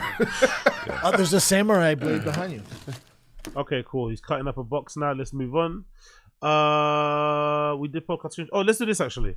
Have you guys seen all the beef happening with Harmonious Man? Actually, let's move on a little bit and let's check out a bit of this. I'm not too sure you guys have seen it, but Yuri's had enough. Basically, Yuri's had enough of everybody taking advantage of him, according to his narration and according to his explanation. It's obviously not the truth. Yuri's been kind of, goading. Don't say goading. No, goading's the wrong word. Yuri hasn't really responded well. Yuri hasn't responded well at all to his friends on Reconnected, his former friends, calling him out for not being present, for not doing all the clips and little things like that, right? So she got really angry and didn't want to do my luggage at all, which is really bizarre, really bizarre. But regardless of that, Yuri had a bit of a falling out with Reconnected.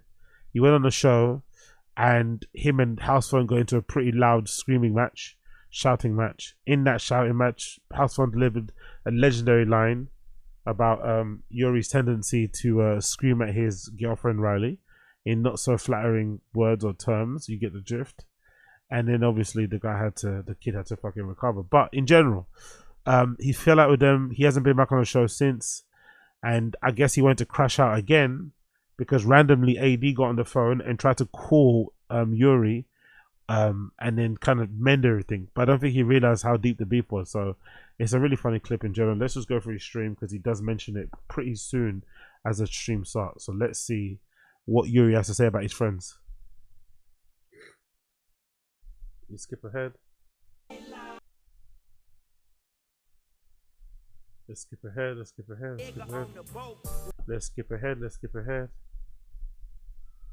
There you go. There. See, there he is. He's gonna crash on now. Here we go. Styling Gun Profiling dropped a bag of $2. Please get back together with your gay lover. Toke, you're breaking my heart, Yura. Exactly. We'll talk about that in a second. Yeah, let's go. Let's go. Let's go. I'm not the most intelligent person on earth. He dips and blames. Bullies said, "Where is it?" Here we go. Here we go. Here we go. Here we go. Oh, here. yeah. Fuck you, needle pointed. Suck my dick. He said, once Yuri gets what he needs from people, he dips and blames it on everyone but himself. So here's the thing that I feel like has happened. Go.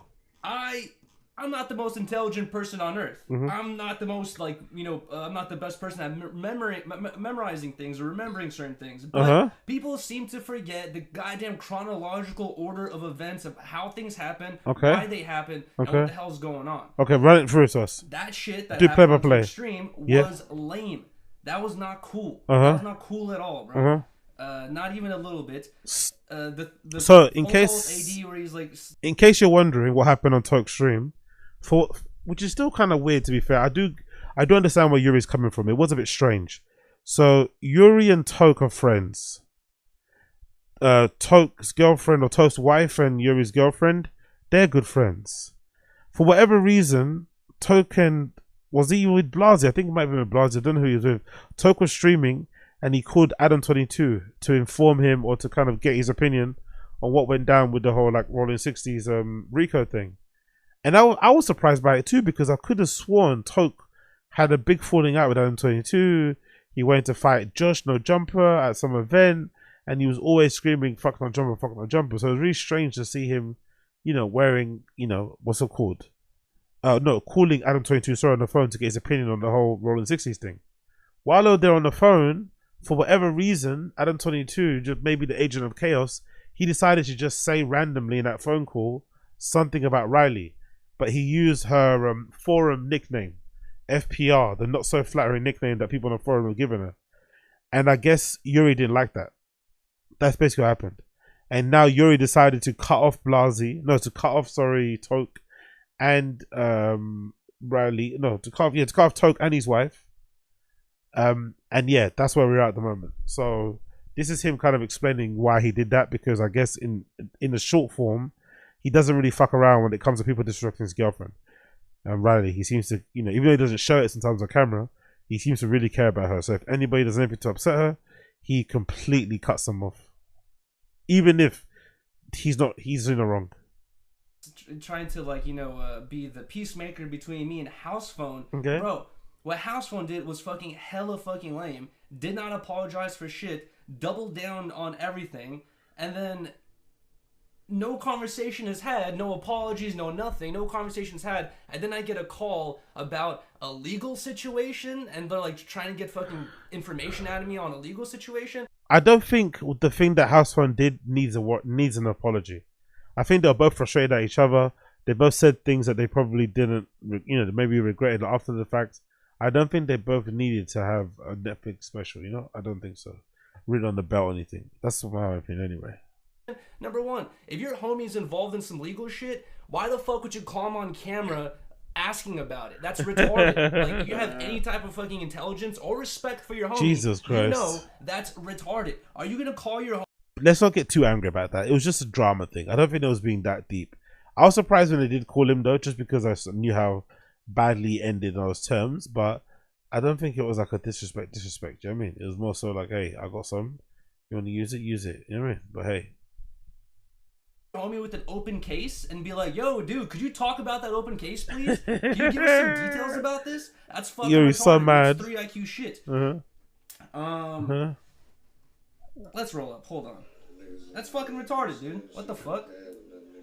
He's so angry. Cool. Toke said not to. Why the hell was Exactly. why the hell was Toke in House Phone doing that shit the other day? Exactly. Loved That's it. lame, dude. Yeah.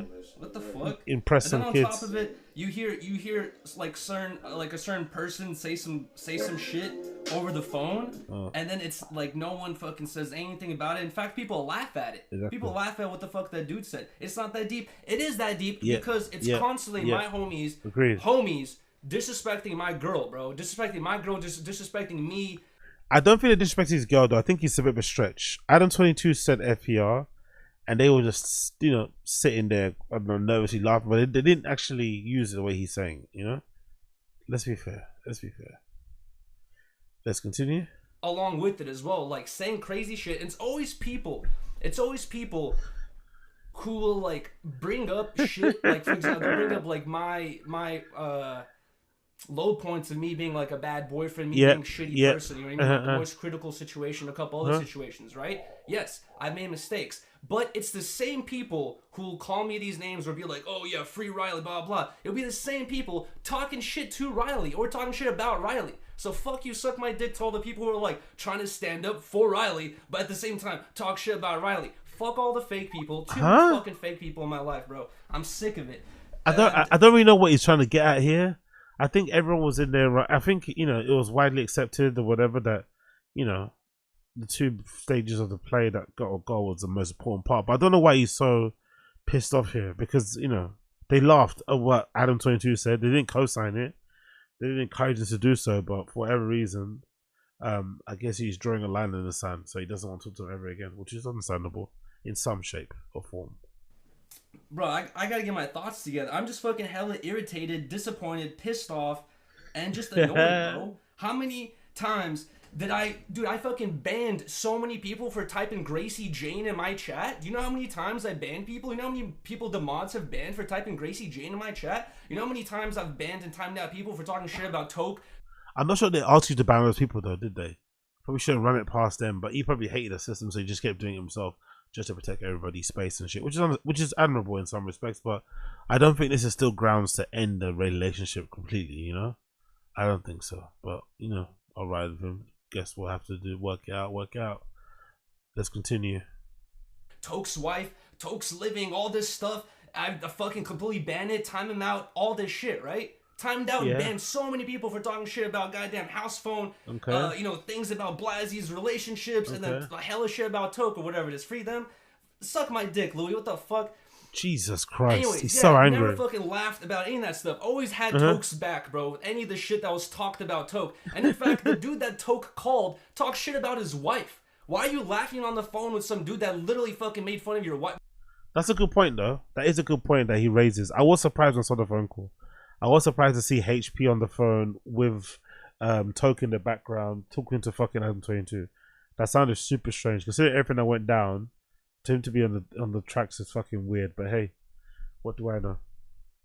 Bro, that's crazy to me. Anyways, it just constant disrespect to goddamn me and my girl, and I can't stand on my shit, and I'm supposed to go. I just get a text from fucking Blasey saying, "Hey, you want to come for the 100th episode?" Yeah, dude. So you guys just completely fucking. I think he was looking for an excuse to cut him off, though. I don't think that clip of Adam laughing or saying something about, fucking what's it call it, Yuri's girl being an FPR. I don't think that was grounds enough to end the complete relationship forever and ever. I just think he was looking for an excuse to cut them off for good, and he found one. Let's continue. Disrespected me, my girl, my relationship, everything, right? And then just invite me to the 100th episode? Fuck that goddamn show. Big up Victor E. Big up Victor E. Hell no, bro. Okay, lame cool. as hell. Sellouts, bro. Facts. Sellouts, dude. Okay, good. There we go. Okay. And it's like, dude, I never said anything He's still angry. bad He's still angry. about fucking Blasey. Never said anything crazy about Blasey or whatever it is. What I did was I fucking stood on my shit and I was like, I'm not gonna be just disrespected like this and then throw it under the rug, bro. Like, there needs to be a conversation had. The whole reason why I was not even going to motherfucking reconnected was because I could not do it at the time. I just couldn't do it. Did I have anyone call me? Did I have any of my homies call me and be To be fair, you should be calling them too. If he has some problems, I don't know what they were, maybe financial, maybe his family, other commitments. If that was the case, you should be just calling your family. You shouldn't be needing people on the internet to tell you what to do. You know what I mean? Or offering their unsolicited advice. So I definitely agree with that one in that respect. Be like, dude, off camera, what's going on? Off camera, could you explain to me, like, why haven't you been coming? Blah blah, whatever it is. Nah. Agreed. As soon as I came that day with Popo, I already got the vibe that like it was already like some tension in the air, and I could tell it was this thing where it was like they're doing their own thing, and then I'm like separate now, right? Because when did you feel that? When did you feel that? Show, and then because of that, fucking like some shit got instigated. You guys saw the fucking whole big city show, whatever it is, right? Yeah. Goddamn motherfucking house phones. Actually, talk about Louis Theroux. Did you guys see? Louis Theroux's doing a documentary on Fresh and Fit, specifically Myron. He's doing a documentary, yeah. Pretty sick. Let's see how they paint those guys. Doubled down on everything, never apologized. Blasey didn't really get my back at all. He literally just said like, well, fuck him, I guess. We'll get rid of him. I guess I heard Toke, said like, oh, don't do this, don't do that, blah, blah. But yesterday tells me completely different, dude. What do you mean? Yesterday tells me, oh, dude, let's clip farm, dude. Let's clip farm. Let's get some fucking hilarious. It's going to be so funny, dude. Let me call the guy who disrespected my girl. Let me call this guy who disrespected my homie's girl. He's so angry. Let me call these people who did all this weird ass shit. That's not funny, bro. It's just lame. So fucking mad for no reason. Who the fuck is sneak dissing? But suck my dick, bro. You don't even watch these streams. Get the fuck out of here. Wow, the rage, the rage. You think everyone's against you, bro? Grow up. No, I don't. True. Think people. True. Exactly. That's the biggest facts. Biggest facts. Any what if I was led by the whiskey did say in a way, I'd guess. Jesus Christ, this is horrendous. Against me, I am just quick. You know how people love to post this type of shit on Instagram or social media and be like, I have my circle so small, I cut people off real quick. I cut people off real quick, dude. At this point, like at a certain point, I was kind of like, people are different. People, like have different ways of perceiving life. Like people act differently, blah blah, all that stuff. But nah, dude. At this point, it's like I'm not gonna just deal with fucking people being hella weird and strange and all that stuff. The Tito's is frying your brain cut. Yeah. I know. How the fuck is Tito's frying my brain? Because I have to stand up for myself? Because, the audience is going to love it if I return to reconnect it. It's going to be so cool if I come back and like this tension is squashed, blah, blah. No, dude. It is that serious. It's fucking lame as shit. What the fuck, dude? These are supposed to be my homies making fun of my goddamn girl. Making fun of my girl. They won't make fun of your girl. Adam 22 says something that was funny and they laugh. They don't make fun of her girl. I don't think they ever have, to be fair. Adam 22's got to ride a little bit of that hype. A little bit. Let's continue. When it's like, never said anything about or laughed about the Gracie Jane situation. Never said or laughed about any of the other situations I've heard with everyone else. Literally got everyone's back to the band and fucking timed out so many people just for trying to talk shit about the homies in my chat. When it comes to me, though, it's not the same. Yeah. When it comes to me, it's like, hey, man, let me call you and motherfucking clip something that's super fucking sensitive and important or whatever it is, just to get some fucking, I don't know, like 50 bucks from Just lame, dude. There we go. Empties the filter. Let's go.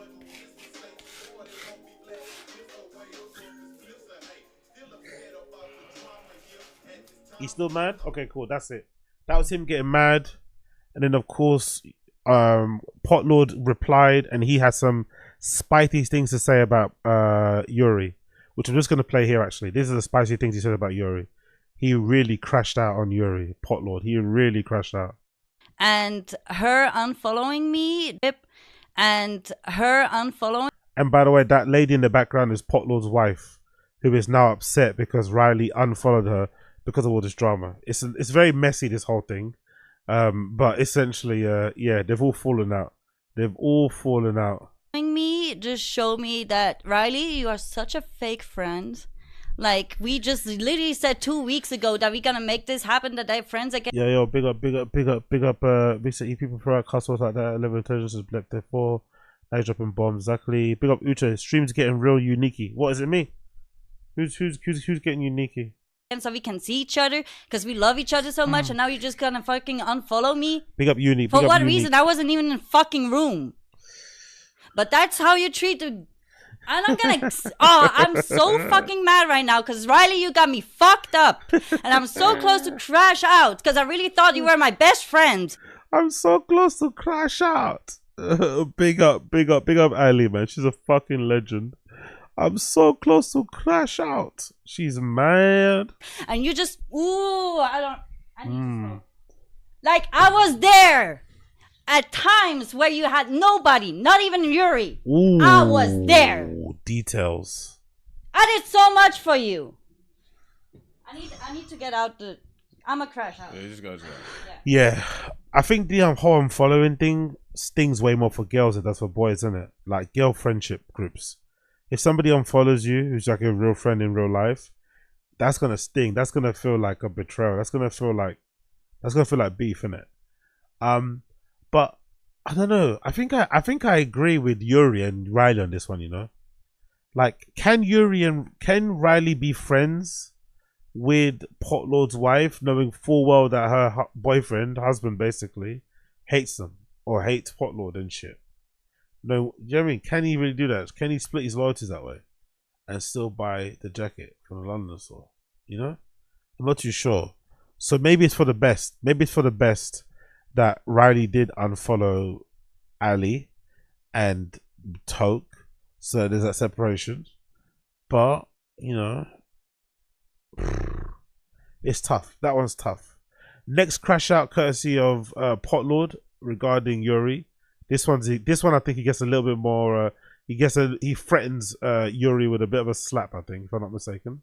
Respect to goddamn me and my girl, and I can't stand on my shit, and I'm supposed to go. I just get a text from fucking Blasey saying, "Hey, you want to come for the 100th episode?" Yeah, dude. So you guys just completely fucking disrespected me, my girl, my relationship, everything, right? Yep. And then just invite me to the 100th episode? Fuck that goddamn show, dude. What the fuck? Christ. Hell no, bro. Lame as hell. Sellouts, bro. Facts. Sellouts? Sellouts?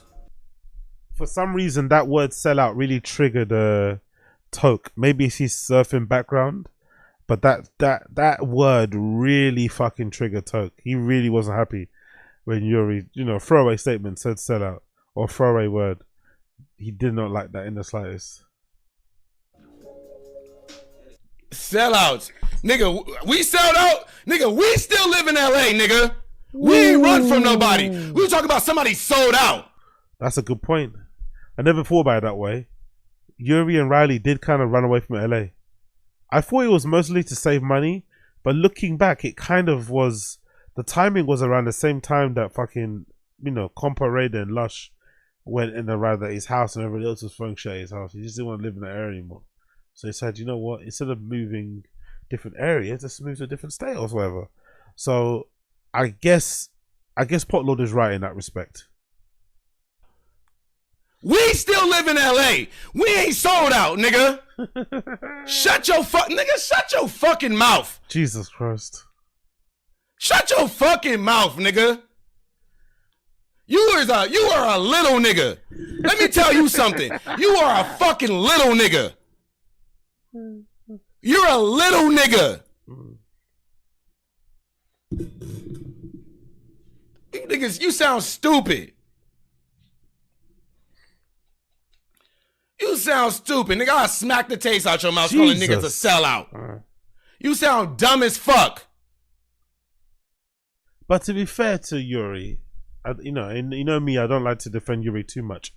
Is he wrong though for being upset that Potlord and Housephone called Yuri on the phone while on live stream to get some drama? Shouldn't he be a little bit upset about it, especially because Kanye used that double fucking collar thing, So it makes a lot more sense that. But yeah, big up them anyway in general. Big up these guys in general. The beef is still gonna stretch. It's still gonna continue on. I don't know how it's gonna end. Personally, I think both sides have their reasons to be pissed and mad. I just think in this particular case, Yuri's just overreacting. Still comes back down to that. I think he's overreacting. I think you're allowed to have shouting, screaming matches. with your friends without it turning into I'm never talking to you again. You know, you can have that really, and the fact that he doesn't want to have that, or the fact that didn't happen is a real shame. But I don't think everyone needs to wear fucking a suit when they're buying balloons, because a lot of shit going on, a lot of emotion during those fucking days. But what a crazy situation. A part of me also thinks, I'm wondering, is Yuri like purposely like is Yuri the one telling Riley to unfollow people like Ali, like Toke's fucking wife and shit, so he can really kind of isolate her and keep her under his control and shit? I wonder if that's part of it. I don't know. Maybe they both just love that kind of relationship anyway, or maybe this fucking bit of bang when it comes to acting. Who fucking knows? Who fucking knows? Big up everyone in the stream chat. Big up in the stream chat. Big up Black American. This entire No Jumper world and extended universe is full of weird and cringe. Yep, for sure. They ran from the devil himself. Adam 22. Yep, exactly. Yeah. It's full of weird. It's full of weird and cringe. You said, and just oddballs, isn't it? Very, very oddball. I guess that's the same as weird, but really a lot of oddballs, a lot of real oddities. Like where and how did they find you? How and where did they find you, freaky monster? What else we got to do then? Actually, it's approaching 4, so let's do a couple more. What else I got to do? I want to show you guys. Big Six, New Alec Baldwin, watched that already. Colin Rugg, got a couple Colin Rugg ones. One here. Scientist, this is a bit of Colin Rugg. This is a clip from the JRE. Rare clip from the JRE on the random show here. JRE's kind of fallen off, but let's see this one. Scientists claim that they have discovered a massive vertical cylinders underneath the Giza pyramids, extended nearly half a mile deep. By the way, conspiracy theory man them. My conspiracy theory man them and girl them. What do you think about this? They found allegedly half-mile deep cylinders under the pyramids. Italian and Scottish researchers claim that they discovered the vast underground city under the pyramids. South using synthetic aperture radar (SAR) technology, scientists say that they've discovered massive cylinders going 2,100 feet below the pyramids. The cylinders are covering multiple cube-shaped structures. Some scientists are pushing back on the development, arguing that it's impossible for the test for the radar technology that presents a deep dive. So let's play the clip of Chris Williamson from the UK and Rogan talking about this. This is fucking fascinating, by the way. This is fucking fascinating. If this is true and this is how the pyramids were built, this is so fucking hilarious. Instead of like being built on a flat ground, into a triangle, they were actually balanced on the fucking pillars. Wow. Talking of pyramids, dude, this new pyramid shit that's just come out. Oh, this is insane. Yeah, I was going to send this to you as well, Jamie. I'll send you one of the most comprehensive breakdowns of it on X because it's quite stunning. So apparently, through the use of LiDAR, they have discovered that there are enormous structures underneath the Great Pyramid that go kilometers deep into the earth with coils. So enormous pillars, and then these coils. They don't understand what it is because they're just looking at LiDAR images. But whatever this is a uniform structure. That is fucking insane. If this is true, if this is real, that is an insane discovery, really. And that poses the question, everything, we've learned or heard over the years. Wow. Absolutely insane. God almighty. Wow. So far. Not mad at that in the slightest. Not to mention. Pick up. Okay. Let's continue. Several pillars. And all of this is like very, very, very weird. Yeah, it's 600 meters descending down those cylinders, and then there's big up Don Dots on the chat. Big up Black American too. I'll wait for Predator and Alien to crawl out before I get excited. Lols. more stuff below it, and then there's additional structures inside of it. Yeah, that was crazy. It's really crazy. There's a guy, Jay Anderson, and he did a breakdown of it. Maybe this would be good. We could play this. Let's play it. Go on. It makes a little more sense. Okay. When someone's explaining it to you. Well, yeah, I mean, we need somebody that's an expert here, not me and you. Zawi Hawass, by the way, has said it's nonsense. So already? Yes. According to Graham Hancock. This is the wonderful thing about having Graham I texted Hancock Graham yesterday. I was like, yo, what's going on with this?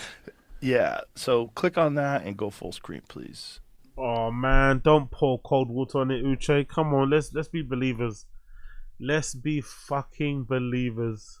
Maybe for once, Rogan's telling the truth. I want this to be true so fucking bad. You know, I'm a stereotypical black guy in that regard because I fucking love everything that surrounds ancient Egypt anyway. So if this is a new discovery of how the pyramids are built, I'm all for it. You know, I'm literally all for it. How significant of a discovery this is. Dun dun dun. Let's I go. love the music. Show us. And geometry, so you know it's real. You got to appreciate the dramatic intro. Project Unity. What has just been announced in relation to the pyramids at the Giza Plateau and the Oh, he's from plateau here. He's from itself England. is so incredible, so awe-inspiring and narrative-shattering that I have been sitting here for the last hour trying to wrap my head around the implications of what we were just told. So this is pretty much breaking news because Okay. the new findings were announced on the 16th of March at a Yeah. press conference held by the team who were studying the Great Pyramid of Giza with a non Yeah, big up Addy Z, big up Don Dotter. I trust LiDAR technology, but I don't trust it coming out of Joe's mouth. Yeah, I think there was when they trying to use LiDAR to find pyramids and other sites in like the Amazonian rainforest. I think they're using that. I think they're trying to use LiDAR, in the ocean as well to find things there too. Or I think maybe to find that that Korean airline, I think that went down. So it can be really handy, those type of things. non-invasive technology that was first developed by Filippo Bionde and Corrado Malanga called synthetic aperture radar Doppler tomography. Fuck, that's a This mouthful. was used Ooh. to explore the internal Chiropractor structure talk. of the Great Pyramid of Giza. And this method leverages the analysis of micro movements typically generated by background seismic activity to achieve a high resolution full 3D tomographic imagery of the pyramid's interior and subsurface components. The recent findings from deploying this technology are nothing short of mind-blowing. Because what's been discovered is that there are huge structures coming down from the base of the pyramid deep into the bedrock. In fact, over 600 meters deep. Holy which then shit. connects to Holy structures that shit. extend up to 2 kilometers below the surface of the ground. What? 2 kilometers. Holy shit. Massive internal structures connected to the base of the pyramid and extending deep, deep down. This is what we know so far. Wow. What does your friend think about it? Wow. Which friend? The one that you said it's bullshit. Oh, that's not my friend. That's Zawi Hawass. Okay. Zawi Hawass is the head of antiquities in Egypt. He's like I want to the be true head so guy bad. that I want to be talks to true the so archaeologists bad. and Please gives be the true. official Please narrative. be true. In the past, he's been extremely hostile to Graham Hancock, but Graham Hancock and him have now become friends. Oh, yes. I And do they're know this guy. coordinating. Graham is a lovely guy. The people that like are enemies with him just need to get to know him and hang out with him. He's a genuine, real human being who's trying to find the truth. He doesn't have fake narratives, and he's so sensitive too. Like he's so upset. Like when people smeared him, like the Atlantis thing, they were trying to say it's a white supremacist idea to look for Atlantis. It's like, what are you talking about? Like, what are you talking about? Like we had this guy Flint Dibble on, who in an article, and he was talking about Graham, and he's connecting Graham to white supremacy and all this crazy shit because of the Atlantis theory. It's the way they dismiss It Atlantis. pedestalizes white heritage. Because some people in the past who We have got Mr. Bob. theorized about Atlantis had white supremacist ideas. But also, most people didn't. What? Atlantis has now been co-opted by white nationalists. Why? Oh, God almighty. People give me a headache, man. People really do give me a headache. What the fuck is... yeah. Jesus Christus. Hey. What can you do? Is continue? Like Plato didn't. Like the people that talked about this place, it's in sub-Saharan Africa. I mean, it's like the least white supremacist discovery of all time, as are the pyramids. This is Africa. It's the least white supremacist notion of all time that this incredibly advanced ancient civilization had reached some sort of proficiency that's above and beyond what we attribute to them. I think Graham is right. And I think there's a lot of other people that are right, too, that are chasing this down. And Christopher Dunn had long ago theorized and wrote a book that he believes that the Great Pyramid of Giza is a gigantic power plant. Jesus Christ. He thinks it generates power, and he has a very like a working theory of why it's built the way it's built. That totally coincides with the ability to produce hydrogen, the ability to. Okay, I think that's it for the most part, but I really want this to be true, man. I really fucking want this shit to be true. It likely isn't, especially with all you sensible motherfuckers in there in the stream chat pouring cold water over this, but I really want this shit to be true. I really want it to be true that the pyramids were built this way, you know? Like, if that's true, oh my god. Oh my fucking god. Oh my fucking god. Is it likely? Probably not, right? It's too good to be true. But if it is, it'll be so fascinating to find out. And then to peel the onion layers back on that one. That'll be a good one. That'll be a good one. Moving on. Yo, big up IDZ, I appreciate you. If the rods are that long, the flood was on purpose. Yeah, basically. Yes, exactly. Big up IDZ. Big up IDZ. Okay, cool. Moving on. Have you guys heard this? DoorDash is going to be offering DoorDash users will be able to take out a loan to pay for their lunch after the company struck a deal with KLARNA. Customers will be able to split their payments into 4 interest-free installments or defer their payments to a more convenient date. Taking out a loan to buy lunch may be the most insane thing I've ever heard. Yeah, exactly. Listen to this. Buy now, pay later firm KLARNA. This one is landing and partnering up with DoorDash. In the coming months, customers will be able to use KLARNA services to purchase groceries, retail, and a Dash Pass annual plan. That's pretty wild, isn't it? And customers will have the option to pay for their purchases in full in 4 equal installments or defer payments to a more convenient time. Here shares right now. Is there anything that you DoorDash that you need to pay in installments? I get just delaying it so you can spend more money on other things. But is there anything that's hungry enough that would make you want to, do that? Like 4. It's like, god damn, bro. Like, god damn. But hey, what do I know? Let's continue.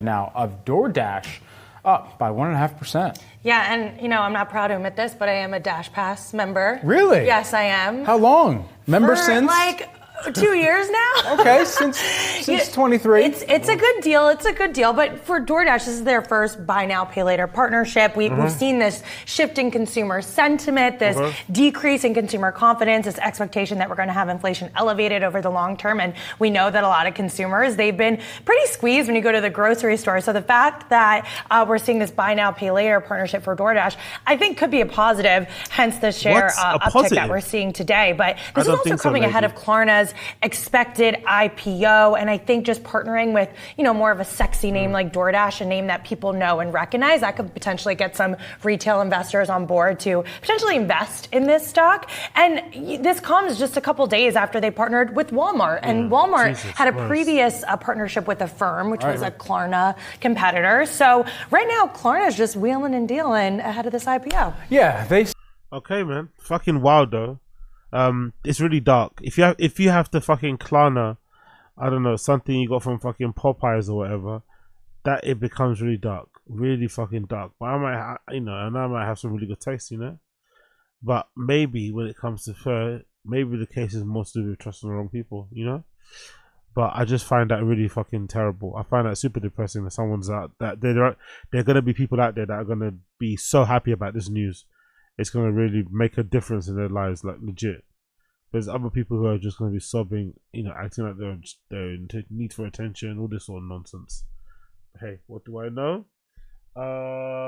Let's continue here. Positive for the shareholders, exactly. Black American, exactly.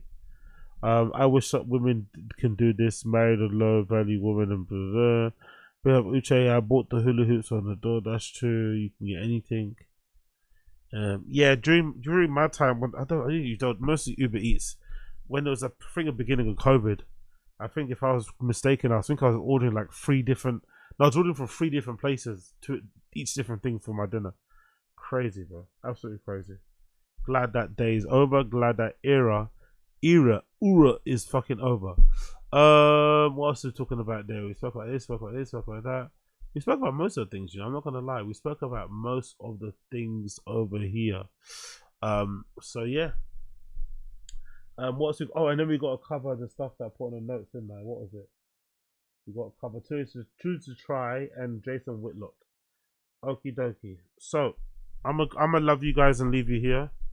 We'll pick up and carry on this again tomorrow in the afternoon, probably my time. I think probably afternoon my time. We'll pick this up again tomorrow. But for now, I'm gonna have to love you and leave you. I'm gonna have to love you and leave you. And then I think what I'm gonna do is probably I've got to do the Patreon, so I haven't done it yet. Fuck. Cool. So we'll break for now, and then we'll come back again tomorrow.